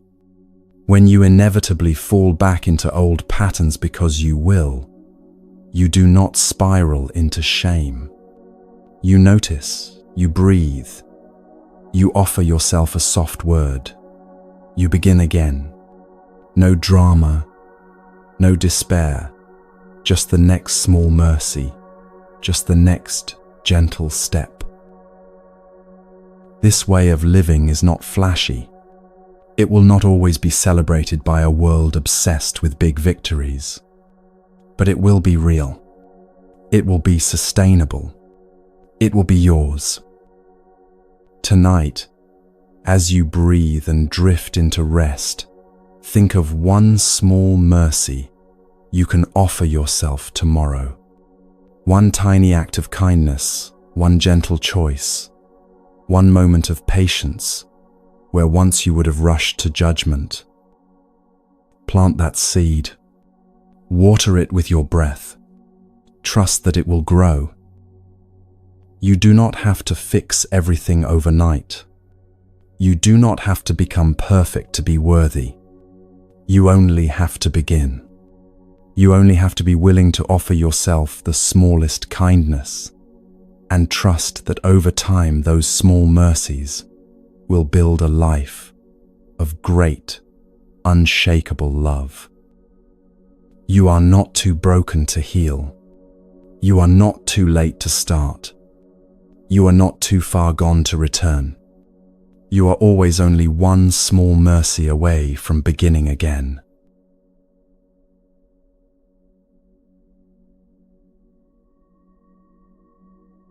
As you begin to rebuild trust through small mercies, as you offer yourself steady kindness, even in the invisible corners of your days, you start to feel something new rising quietly inside you. A subtle shift, a readiness not to just survive yourself, but to nourish yourself. A readiness to not only sit in patience, but to move with love. But here a deeper question appears, one that has tangled many hearts for a long time. How do you move forward? How do you grow without falling back into the old cycle of self-punishment? How do you choose effort without turning it into violence against your own spirit? Tonight, you will find the answer hidden where few people ever think to look. Effort as devotion, not as force. There is a way of moving through life that feels like dragging chains behind you. Every step is heavy. Every task feels like punishment. Every improvement feels like a desperate attempt to outrun your own unworthiness. This is the way most people are taught to live. Work harder, try harder, fix yourself harder, as if life itself were a courtroom and you are always on trial. But Buddhism teaches something different. It teaches the middle way, the path that avoids the extremes of laziness and self-cruelty. The path that honors effort not as a sentence handed down by some invisible judge, but as a sacred offering. Effort, when rooted in love, is not punishment. It is prayer. It is devotion. It is an act of tenderness toward your own spirit. When you brush your teeth with care, when you nourish your body with food that makes you feel alive, when you stretch your body, even when you are tired, when you step outside for fresh air, even when the bed is calling you back. These are not acts of self-control for the sake of control. They are small daily rituals of devotion. They say, I am worth the effort. My life is worth tending. Working for your own happiness without force means shifting the reason you act. You do not move because you hate yourself. You move because you love yourself enough to want better. You do not change because you are ashamed of who you are. You change because you are honoring the sacredness already inside you. And this shift changes everything. When effort is rooted in punishment, it burns you out. It drains your spirit. It turns every task into a battlefield. It turns every mistake into a reason to lash yourself. But when effort is rooted in love, it nourishes you. It fills your heart. It turns even the simplest acts into songs of care. You learn to ask a different question. Not how can I fix myself, but how can I care for myself more deeply? Not how can I force myself to be better, but how can I honor the life blooming inside me? Effort rooted in love is not frantic. It is steady. It is patient. It trusts that growth will come if you keep planting, watering, tending, not because you are chasing worthiness, but because you are tending a garden that was already precious the moment you were born. And this kind of effort creates a different relationship with discipline. Discipline is no longer a weapon you use against yourself. It becomes a form of loyalty to your own joy, a way of clearing space for the life you want to live, a way of honoring the dreams that live inside you, not because you need them to prove your value, but because they are beautiful in their own right. You also stop measuring your worth by how productive you are. You realize that sometimes the most loving effort is resting when you need to rest. Sometimes it is saying no when your old patterns would have said yes. Sometimes it is choosing slowness when the world demands speed. You realize that effort is not just what you do externally. It is the internal choice to move through life with kindness instead of cruelty. Effort without force also teaches you how to stay steady during hard seasons. When motivation disappears, when energy wanes, when everything feels heavy, you no longer need to panic. You no longer need to whip yourself back into shape. You trust that devotion moves even when excitement fades. You trust that the roots you are planting will hold you steady even when the storms come. And you allow yourself to celebrate the small victories, not with arrogance, not with pressure, but with quiet gratitude.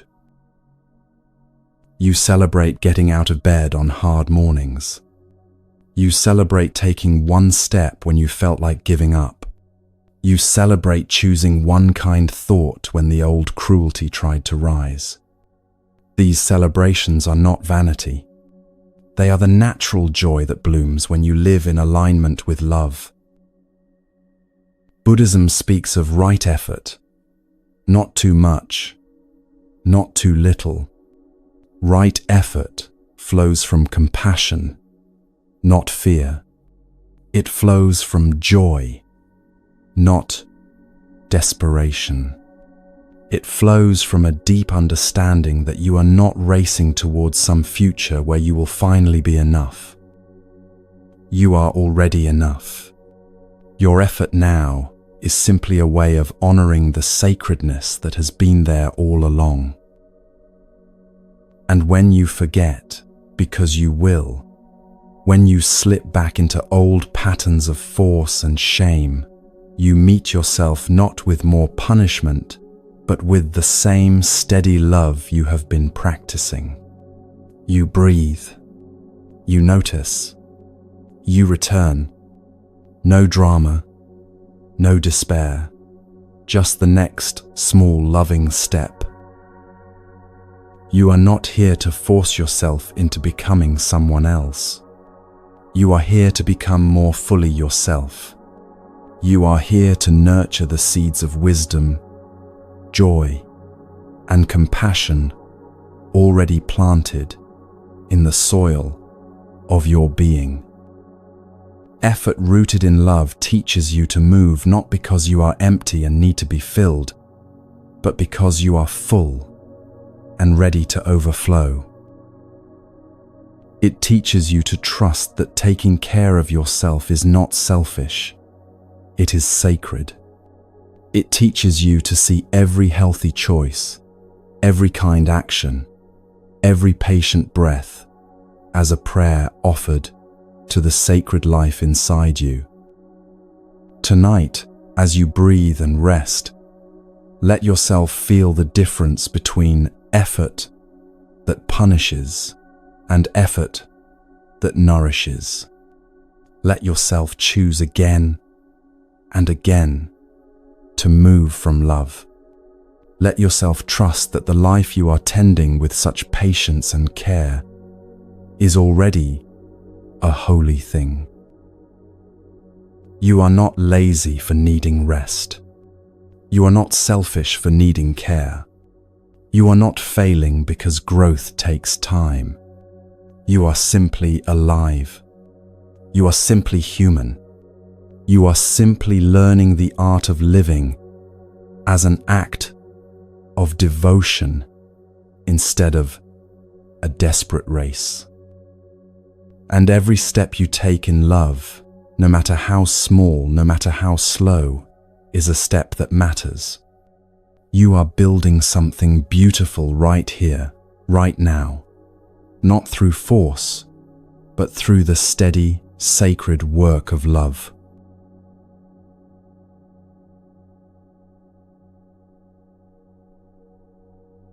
When you finally understand that effort can be an act of love instead of force, when you move through life with kindness rather than cruelty, another deeper truth slowly rises from the silence.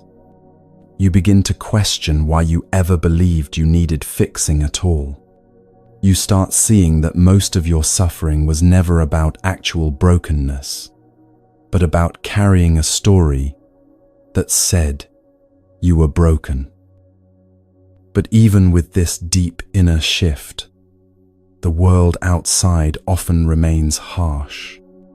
People will still misunderstand you. Systems will still try to define you.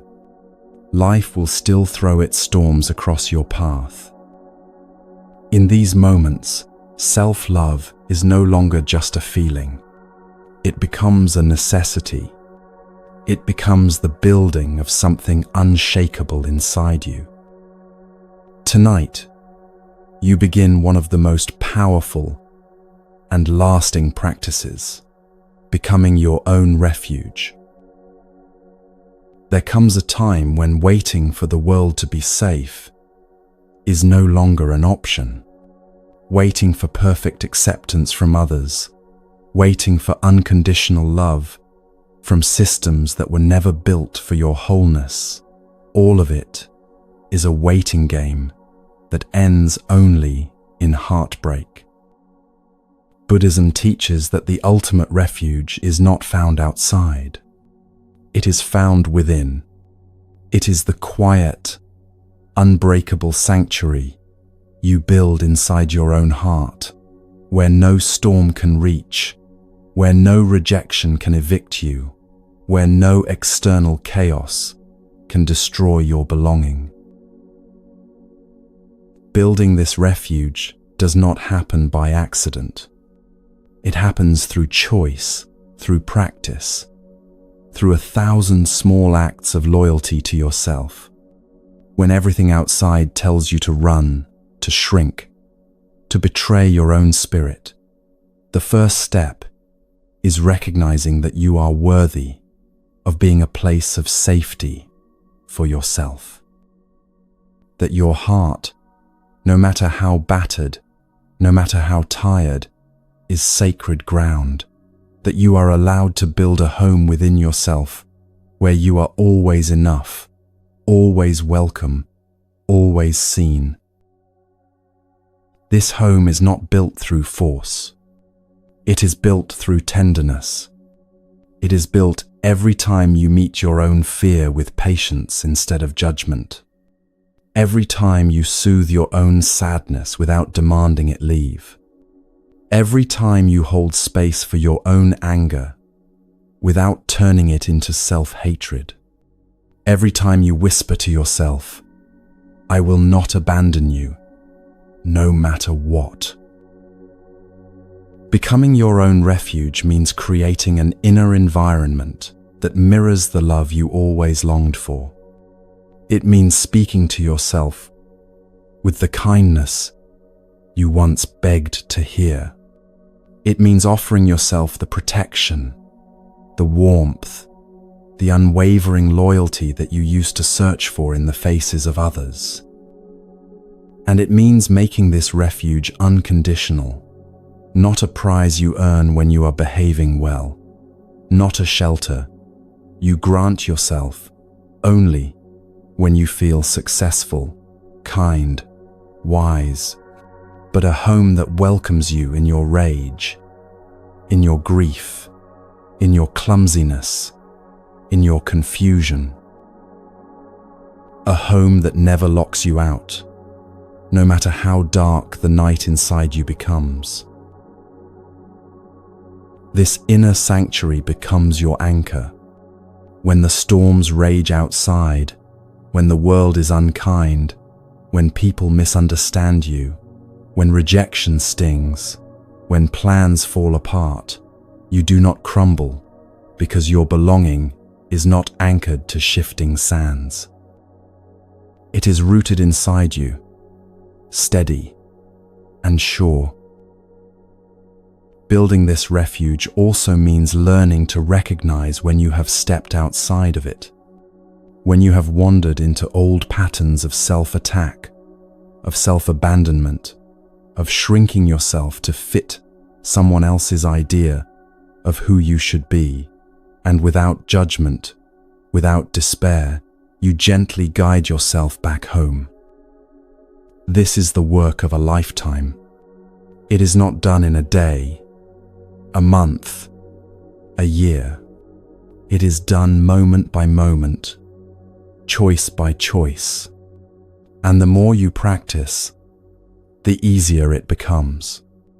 The faster you recognize when you are leaving yourself, the quicker you return. Becoming your own refuge also teaches you to differentiate between what is yours to carry and what is not. When the world projects its cruelty, its confusion, its fear onto you, you learn not to swallow it whole. You learn to ask, "Is this mine?" Bading. You learn to leave behind the stones that were never yours to bear. You learn to refuse to turn other people's wounds into your self-definition. And when the world grows loud and sharp, when the storms feel endless, you do not need to armor yourself with hardness. You can stay soft.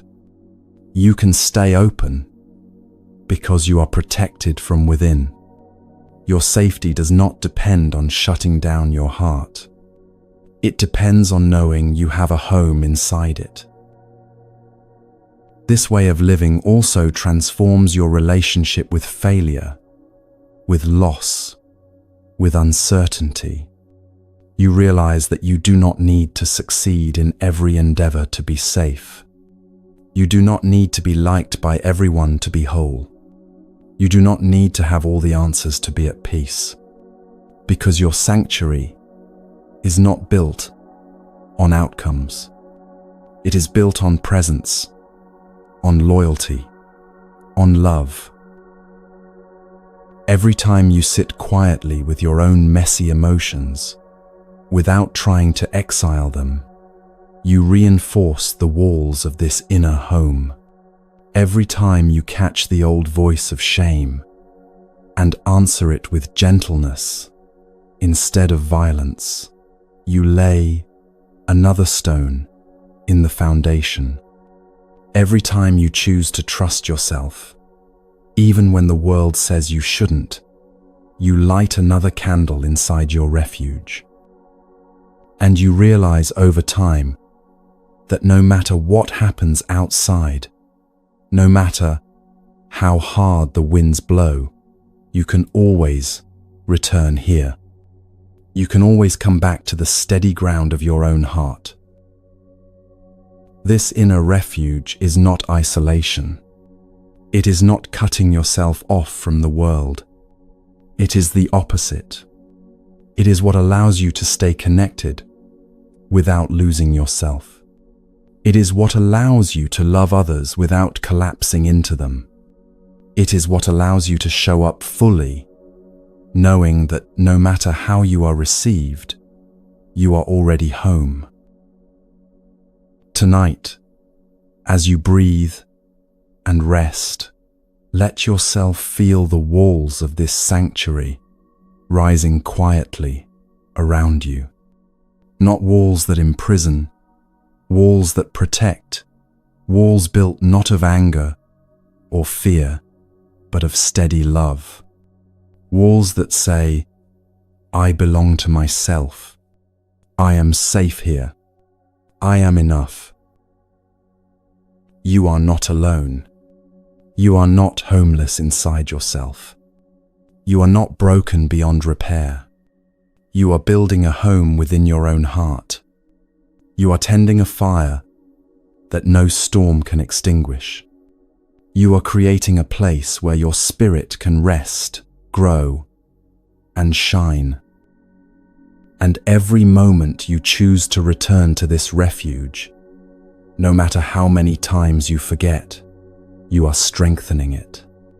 You are weaving the unbreakable net of your own belonging. The world will still be harsh sometimes, but you will not be at its mercy because you have found the one place it cannot reach, the sacred, steady, ever-welcoming refuge within yourself. And here finally you are free.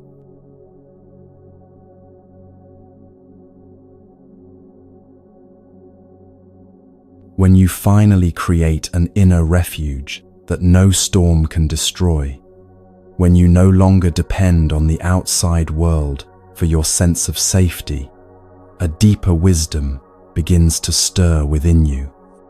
You realize that your choices, your words, your thoughts, even the way you treat yourself in private, are not isolated moments. They ripple outward. They build something much bigger than just this life, bigger than just this body. Tonight you open the door to a secret few truly understand. Every act of gentleness toward yourself is not just healing you now, it is shaping your future in ways too vast to see. Buddhism teaches that karma is not punishment. It is momentum. It is the invisible current created by every thought, every word, every action. It is not some outside force deciding your fate. It is the natural unfolding of the seeds you plant every day. And when you choose softness instead of harshness toward yourself, when you choose patience instead of shame, when you choose mercy instead of cruelty, you are planting seeds that will blossom, not just in this lifetime, but beyond it. Every moment of gentleness you offer yourself now is a gift to the being you will become. Every kind word whispered into your own heart becomes a wind at your back in lives you cannot yet imagine. Every time you forgive yourself instead of attacking yourself, you lighten the load for all the future versions of you still to come. This is not just poetry. It is the living law of compassion in motion. When you soften toward yourself, you interrupt cycles of violence that have been passed down through generations. You break chains you may never have seen, but have always felt. You create a new path where cruelty is not the default, where tenderness is the air you breathe. And the most powerful thing is, this transformation does not depend on perfection. It does not require you to never feel anger, never make mistakes, never stumble. It asks only this, that when you stumble, you choose to reach for gentleness, that when you fall, you choose to meet yourself with a hand extended in kindness, not a fist of judgment. Every time you make that choice, even if your voice is shaking, even if your hands are trembling, you are building something sacred. You are teaching your own being a different way to exist. A way where fear is not the master. A way where shame is not the currency. A way where love, steady and quiet, carries you forward. And this choice, repeated over and over, begins to carve new grooves in your heart, new pathways in your mind, new patterns in your being. Pathways that make it easier in the future to choose love again, to choose patience again, to choose compassion again. Softness is not weakness. Softness is strength that does not need to scream to be real. Softness is the power to stay open in a world that begs you to harden. Softness is the courage to believe that kindness can outlast cruelty, that love can survive even the fiercest winters. When you practice gentleness with yourself, you are not just surviving your pain, you are transforming it. You are taking the raw material of your suffering and turning it into wisdom, into tenderness, into a living bridge for all those who come after you. And yes, even on the days when you forget, when you fall back into old harshness, when you speak sharply to yourself, when you close the door of your heart in fear, even then the choice to notice, to breathe, to soften again, continues the work. There is no failure that can undo the seeds you are planting. There is only the next breath, the next small mercy, the next return to love. Buddhism teaches that future lives are shaped not by some distant judge tallying your deeds, but by the habits of heart and mind you nurture now. The being you will become will inherit the fields you are planting today. And when you plant fields of gentleness, you are sending a blessing into the future, a blessing so wide it touches lives you will never see, hearts you will never know. The karma of gentleness also shapes the present in ways too subtle for the eyes, but too powerful for the heart to miss. You begin to walk differently. You begin to speak differently. You begin to listen differently. The people around you feel it, even if they cannot name it. They feel the softness in your presence. They feel the safety in your gaze. They feel the quiet invitation to put down their own armor, to breathe deeper, to trust a little more.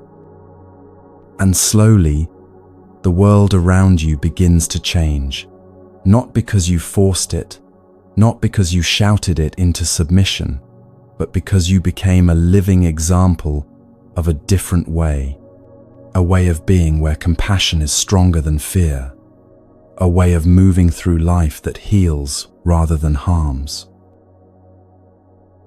Gentleness also ripples inward, softening the rigid places inside you that once felt unchangeable.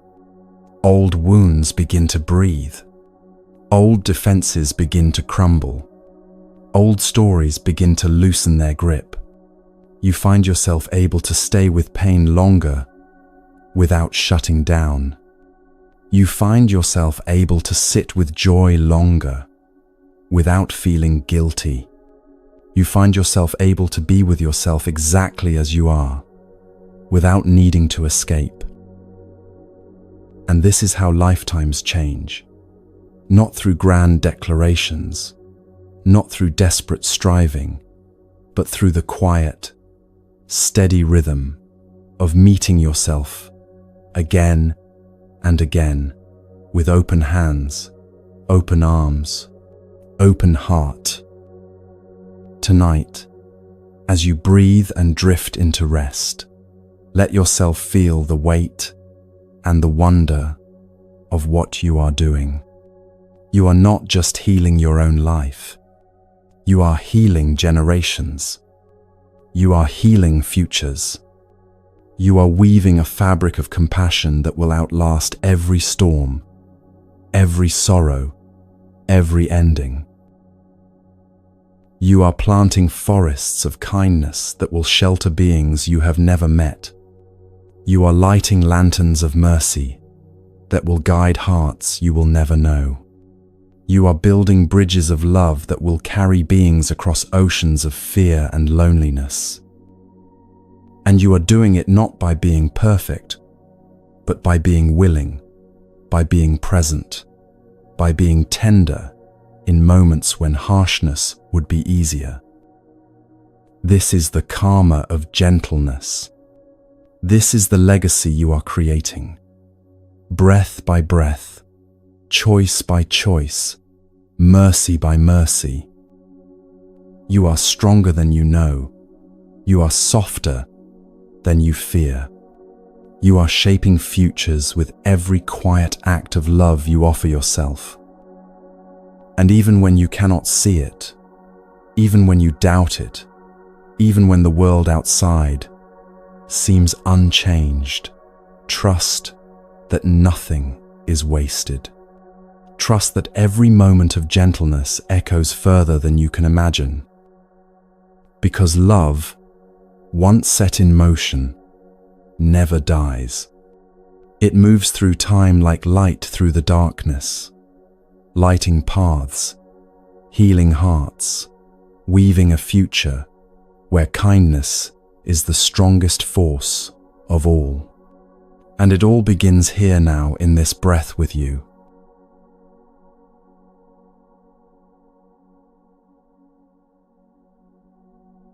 As you begin to plant gentleness into the soil of your life, as you water the future with patience and kindness, something even deeper starts to rise within you. A quiet knowing too strong to ignore starts to whisper beneath all the noise of fear and shame and doubt. A remembering, a return, a recognition that underneath every storm you have ever weathered, underneath every mistake, every heartbreak, every scar, there has always been something unbroken, something luminous, something holy, waiting to be seen. Tonight you begin the journey of trusting the inner Bodhisattva already living inside you.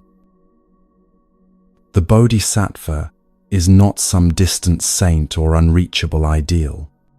In Buddhist teachings, the Bodhisattva is the part of every being that longs to awaken, not just for itself, but for the sake of all life. It is the hidden goodness inside you that never dies no matter how much pain you carry. It is the sacred fire that stays lit, even when the winds of despair blow hard. It is the indestructible seed of compassion, wisdom, and courage that has been with you since the beginning, waiting patiently for you to remember it. Most people never learn to trust this part of themselves. They are taught to trust their fear, their shame, their doubt. They are taught to believe that their worth is fragile, that their goodness must be proven, that their value depends on constant achievement. But the Bodhisattva within you has never played by those rules. It does not shrink when you fail. It does not wither when you are afraid. It does not disappear when you feel lost. It remains steady, quiet, unshakable, waiting for you to turn inward and find it. Learning to trust this inner Bodhisattva means daring to believe in your own hidden strength, even when you cannot yet feel it. It means refusing to define yourself by your wounds, your regrets, your confusion. It means learning to look deeper than the surface storms and to see the ocean of goodness that was always underneath. And it is not prideful to trust this goodness. It is not arrogance. It is humility of the highest kind. It is admitting that the light inside you was not created by your successes and cannot be destroyed by your failures. It was given. It was planted. It is part of the fabric of your existence, whether you recognize it or not. When you trust the inner Bodhisattva, you stop treating yourself as a project to be perfected. You start treating yourself as a sacred being in the middle of an ancient and beautiful unfolding. You recognize that your anger, your fear, your jealousy, they are not proofs that you are bad. They are the rough weather that life brings, the storms that pass over the mountain but do not move the mountain itself. And this changes the way you move through the hardest moments. Instead of collapsing into despair when you fall short, you remember that your deepest self is not damaged by mistakes. Instead of drowning in shame when old patterns resurface, you remember that the Bodhisattva within you is patient beyond measure. It is not here to scold you. It is here to walk with you, to rise with you, to shine through you. Trusting the inner Bodhisattva also teaches you a new kind of resilience. A resilience not built on gritted teeth and iron will, but on knowing that your spirit cannot be broken, only hidden. It teaches you to meet hardship with the fierce tenderness of one who knows that their essence is untouched. It teaches you to keep opening your heart, even when life tempts you to close it. And the more you trust this hidden goodness, the more it reveals itself. Not in grand gestures, not always in dazzling moments, but in quiet shifts, in the patience you offer a stranger, in the kindness you extend to yourself after a hard day, in the courage you show when you tell the truth even though it shakes your voice. These moments matter more than you know. They are the language of the Bodhisattva made real in your daily life. They are proof that you are already awakening, already embodying the deep compassion that your heart has carried all along. Trusting the inner Bodhisattva also changes the way you see others. When you believe in the indestructible goodness inside yourself, you begin to see it in others too. Even when it is buried under pain, even when it is hidden by fear, even when it is masked by cruelty, You begin to recognize that everyone you meet is carrying the same sacred fire, the same longing to awaken, the same hidden radiance waiting to be seen. This does not mean you excuse harm. It does not mean you allow yourself to be hurt. It means you stop confusing someone's behavior with their deepest nature. It means you understand that healing, awakening, growing, these are messy, non-linear, often painful processes. It means you hold yourself and others with the same patience that the Bodhisattva inside you has always offered. And perhaps most importantly, trusting your inner Bodhisattva means you finally stop living in fear of your own humanity. You stop punishing yourself for feeling deeply. You stop judging yourself for having moments of weakness. You stop abandoning yourself when you stumble. Instead, you meet yourself with a fierce compassion that says, you are allowed to be in process. You are allowed to be unfinished. You are allowed to be human. And still, always, you are sacred. Tonight, as you breathe and let your body rest, place your hands over your heart and know this. Beneath the noise, beneath the fear, beneath the self-doubt, your Bodhisattva nature is alive, waiting, shining, steady.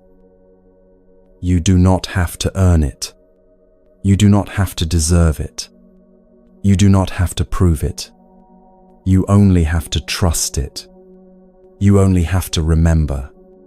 You only have to return breath by breath to the indestructible goodness that was never lost. And the more you trust it, the more you become it. The more you believe in it, the more you embody it. The more you live from it, the more you awaken it in the world around you. You are not broken. You are not too far gone. You are not beyond redemption. You are, and have always been, a living flame of compassion.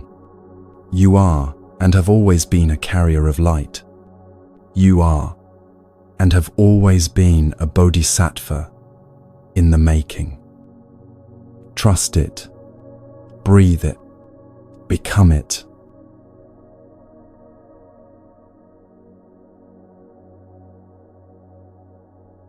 When you finally begin trusting the hidden goodness inside you, when you start recognizing the unbreakable Bodhisattva, light beneath all your fear and pain, something extraordinary shifts. You stop trying so hard to become someone else. You stop confusing your wounds with your worth. But there is still one deeper freedom waiting, one final chain that keeps many people trapped in cycles of shame. Tonight, you step into one of the most liberating truths Buddhism offers. You are not your flaws, because in the deepest view, there is no fixed you at all. Tonight, you learn how to love yourself through the eyes of emptiness. In Buddhist teaching, emptiness does not mean nothingness. It means freedom from rigid identity. It means recognizing that everything you think of as self, every story, every label, every flaw, every success, is not a solid thing. It is a flowing, changing, interdependent process. You are not trapped inside a broken statue. You are a river. You are a song in motion. You are not frozen inside your mistakes. You are something far wider than any single moment. When you see yourself through the eyes of emptiness, you stop identifying so tightly with your flaws. You stop saying, "I am a failure, I am broken, I am unworthy." You begin to see that mistakes, struggles, fears, they arise and pass through you like weather. But they are not who you are. They are visitors. They are temporary conditions, not permanent verdicts. And this realization is not cold or distant. It is one of the most compassionate gifts you can offer yourself. Because when you realize you are not your fear, you can hold your fear with tenderness instead of shame. When you realize you are not your anger, you can meet your anger with curiosity instead of self-hatred. When you realize you are not your sadness, you can sit beside your sadness like a friend without drowning in it. Seeing yourself through the eyes of emptiness means letting go of the desperate need to fix, to polish, to prove. It means resting in the vastness of your own being, knowing that no single emotion, no single thought, no single mistake can define the whole of you. And it changes how you move through life.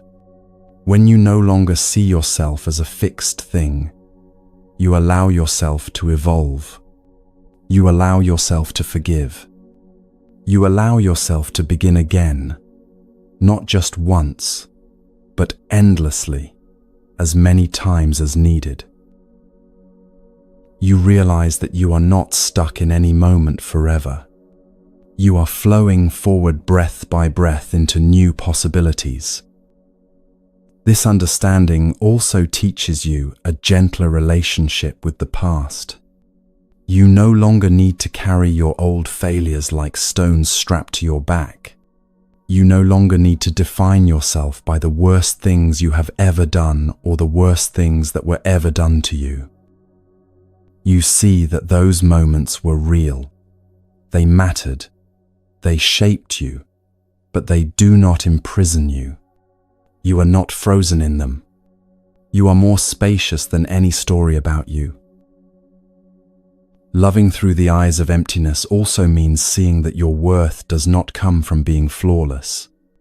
It comes from being alive, from being part of the great mysterious dance of existence, from being a unique expression of life itself, unfolding moment by moment in ways that can never be fully captured by any label, any judgment, any fear.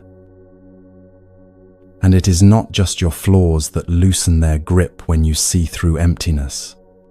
Your successes, your strengths, your pride, all of it is seen with softer eyes.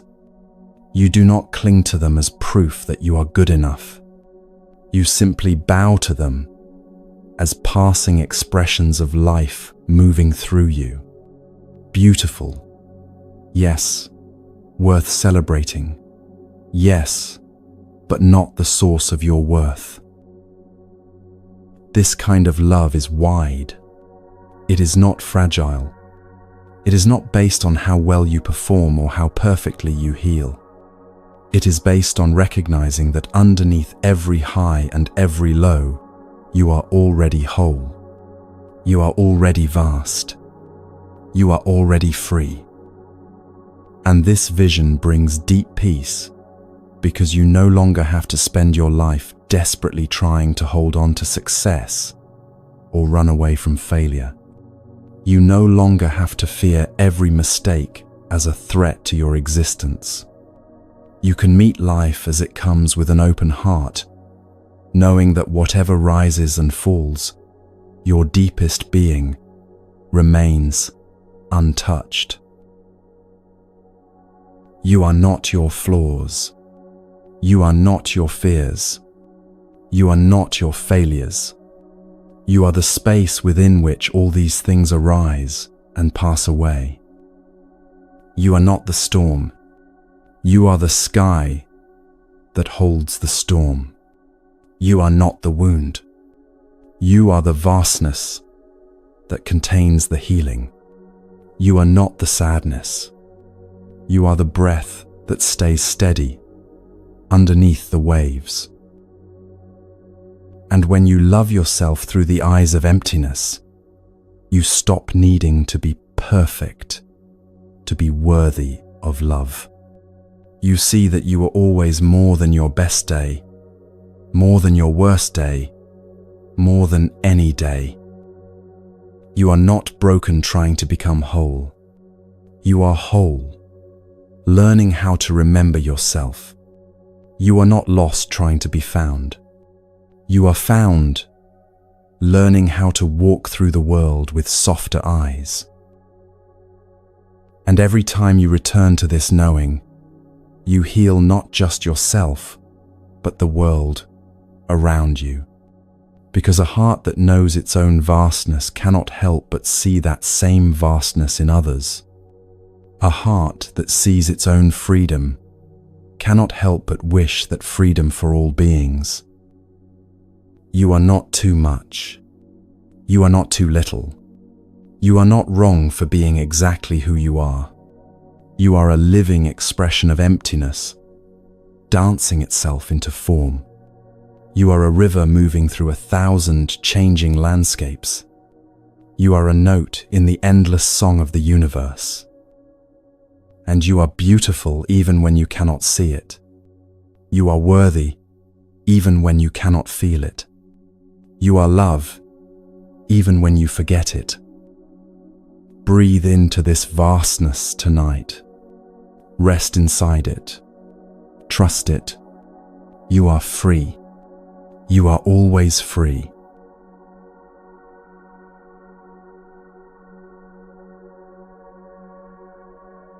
When you begin to love yourself through the eyes of emptiness, when you stop believing that any flaw or failure can define you, a vast freedom opens before you.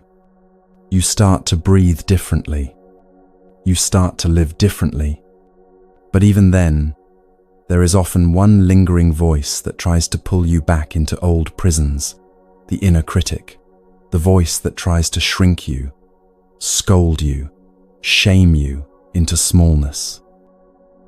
Tonight, you are going to meet that voice in a way few ever think to try, not with war, not with endless arguments, but with something far more powerful: laughter. The inner critic survives by being taken seriously. It feeds on your fear, your guilt, your belief that its harsh words are the truth.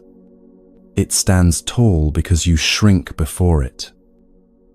But laughter cuts its power at the root. Laughter deflates it. Laughter shows that you see the game and you are no longer playing. You have been taught to fear the voice that says, "You're not enough, you'll never change, you're too broken," as if it was some wise authority. But what if it's more like a grumpy old clown who forgot it's wearing face paint? What if instead of bowing to it, you chuckled gently and said, "Thanks for your opinion, but I'm busy living my life"? Introducing humor and light-heartedness is not about mocking yourself cruelly. It is about seeing the ridiculousness of expecting yourself to be perfect. It is about recognizing the absurdity of believing that one bad day erases your worth. It is about stepping back far enough to realize that the inner critic is often just an outdated recording playing fears that don't even fit who you are anymore. When you meet the inner critic with humor, you stop arguing with it. You stop trying to convince it. You simply smile at its worn-out script and move on. You stop giving it the stage.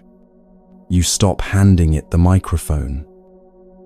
For example, when the critic whispers, "You're a disaster," instead of sinking into shame, you could laugh and say, Yep, a beautiful, glorious disaster who still gets back up. When it says, "You'll never get it right," you could wink and say, "Good thing perfection isn't the goal." This kind of playful resistance disarms the critic because it refuses to take the attack seriously. It refuses to treat the voice as an authority. It treats it as background noise, as static, as the desperate clinging of old fears that have lost their hold. And the more you practice, the faster you spot the critic when it rises. You start catching it mid-sentence. You start hearing the ridiculous exaggerations. You start noticing how repetitive and boring it actually is. And you respond not with a fight, but with a soft chuckle, a shake of your head, a light step forward.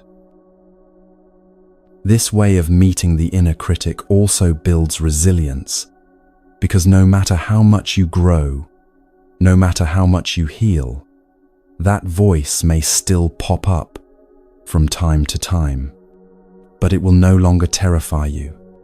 It will no longer control your choices. It will no longer define your days. Laughter reclaims your power. It reminds you that you are bigger than any single thought. It reminds you that life is not a courtroom where you are constantly on trial. It reminds you that you are here to live, to explore, to stumble, and dance, and wonder, not to meet some impossible standard of flawlessness. Buddhism teaches that clinging to rigid self-views creates suffering. The inner critic thrives on rigidity. You must always be good. You must always succeed. You must never falter. But humor introduces flexibility. It bends the rigid stories until they snap. It creates space. It allows you to move, to breathe, to be. And laughter is not denial. It is a different kind of wisdom. It is seeing the seriousness of life, seeing the sorrow, seeing the fear, and still choosing to keep your heart light enough to float above it. Sometimes it is refusing to let pain have the final word. When you laugh with yourself, you practice the deepest form of kindness. You show that you do not have to be perfect to be loved. You show that mistakes are not moral failings, but part of the hilarious, messy adventure of being human.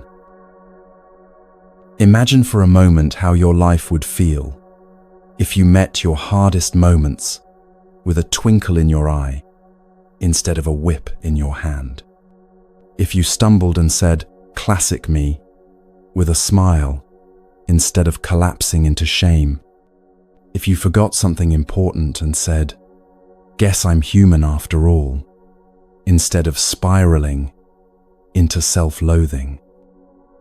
This is not minimizing your struggles. It is liberating yourself from the chains of perfectionism. It is letting yourself breathe, letting yourself live, letting yourself love even the parts of you that are still learning how to love. And over time, this practice changes the very fabric of your relationship with yourself. The harsh inner voice grows fainter, weaker, less convincing. The lightness you cultivate begins to weave itself into your days. You laugh more easily. You forgive more quickly. You move through mistakes with the grace of someone who knows they were never meant to be a statue. They were meant to be alive. Tonight, as you rest, let yourself feel the possibility of meeting yourself with more laughter. Let yourself imagine facing your old fears, not with trembling, but with a grin.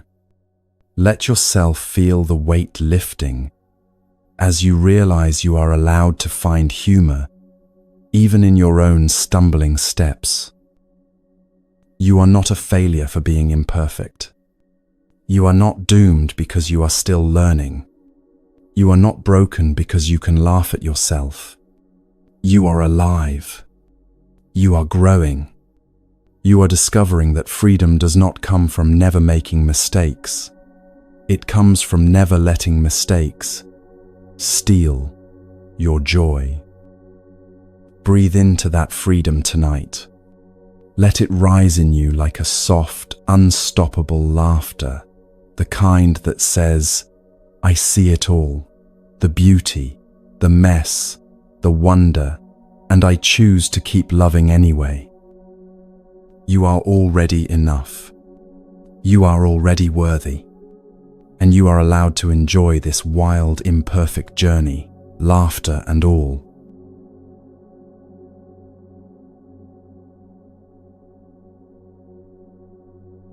When you learn to laugh at the voice that once ruled you, when you meet your own stumbles with a smile instead of a sword, a deep and lasting softness begins to settle into your heart. You stop being at war with yourself. You start seeing your own humanity not as something to fight, but as something to celebrate. But even then, one final heavy burden often remains hidden in the corners of the heart, the belief that at your core, you are broken. Tonight, you take one of the bravest steps of all, letting go of that story for good.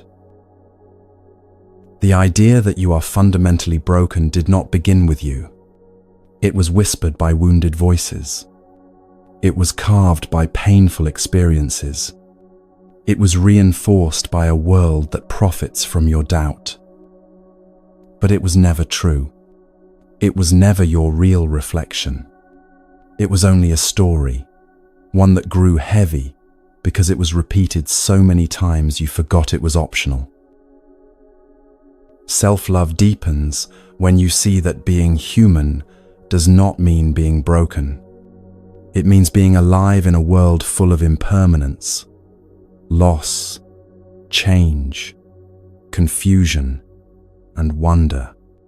It means carrying both beauty and pain in the same heart.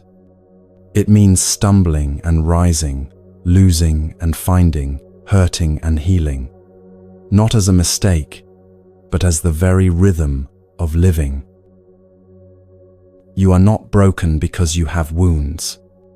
You are not broken because you have doubts. You are not broken because you have scars that still ache in the quiet hours of the night. You are a living being walking through a world that was never designed to be easy. You are a heart, learning how to stay open, even after it has been bruised.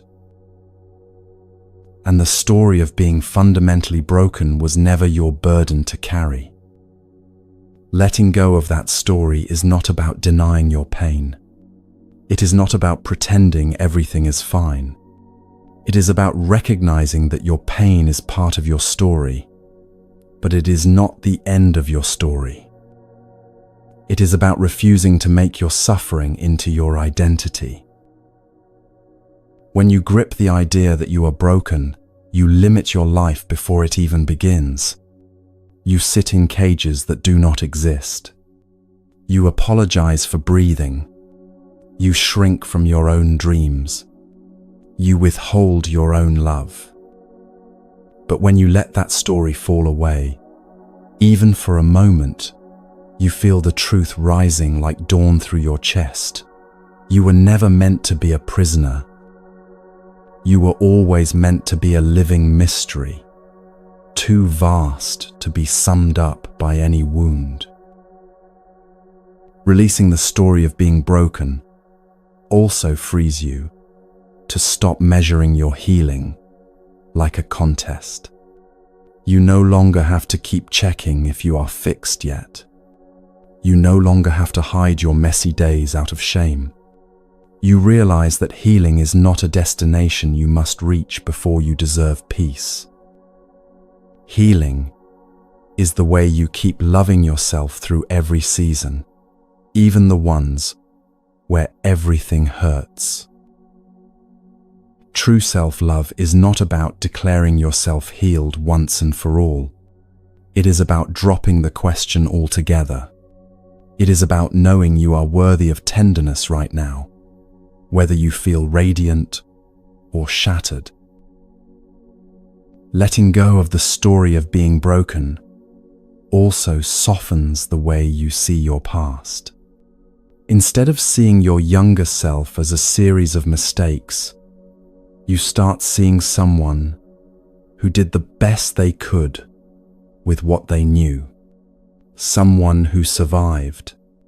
Someone who kept reaching for light even when everything around them was dark.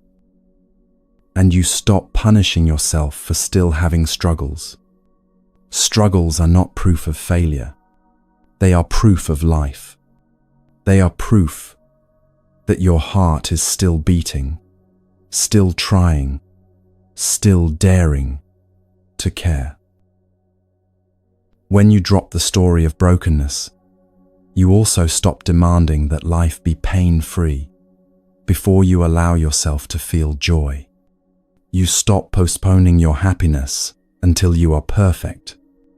You start tasting the sweetness available even in the midst of uncertainty, even in the middle of unfinished healing. And you realize that real strength is not pretending you have no wounds.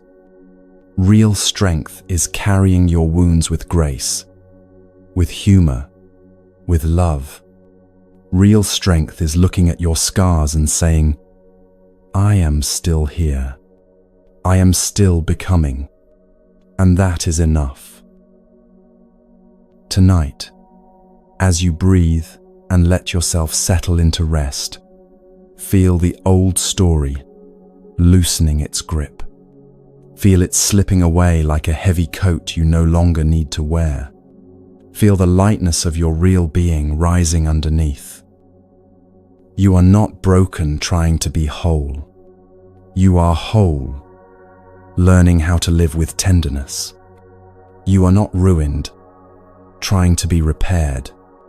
You are sacred, learning how to unfold.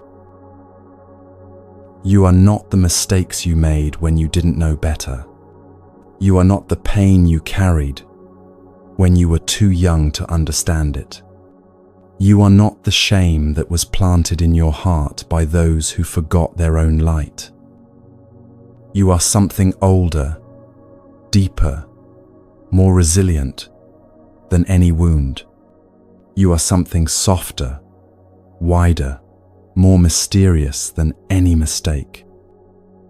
And every breath you take in love instead of fear, every step you take toward your own heart instead of away from it, rewrites the story. You are not broken. You are blooming. You are not defective. You are evolving. You are not lost. You are on a path so ancient, so sacred, it could never be captured in words. The Buddha taught us that peace comes from within. Do not seek it without. Tonight you have traveled that inward journey. You have discovered what was always true, but temporarily forgotten. That love was never something you had to earn. That worth was never something you had to prove. That wholeness was never something you had to achieve. It was always already here, waiting to be remembered. As you carry this truth with you, know that you are not alone in this journey. Wherever you are listening, whether you're at home, on a walk, or finding a quiet moment in your day. You are part of a community of beings learning to love themselves back to wholeness. If this has served you, if you've found even a moment of peace in these words, consider sharing it with someone who might need to hear it too. Sometimes the greatest gift we can offer is the reminder that healing is possible, that gentleness works, that love wins. And remember, you can return to this truth whenever you need it. When the old voices rise, when doubt creeps in, when the world feels heavy again, you can come back to this, knowing you were never broken. You were always whole. You were always enough. You were always worthy of the deepest, most unwavering love. Not because you earned it, not because you proved it, but because you exist, because you are here, because you are alive, because you are part of this beautiful, messy, sacred experiment of being human. Let the old story fall away now. Step into the vastness waiting underneath. Meet yourself, not as a broken thing to be fixed, but as a living being, sacred and whole, exactly as you are. The war is over. The love has won. Welcome home.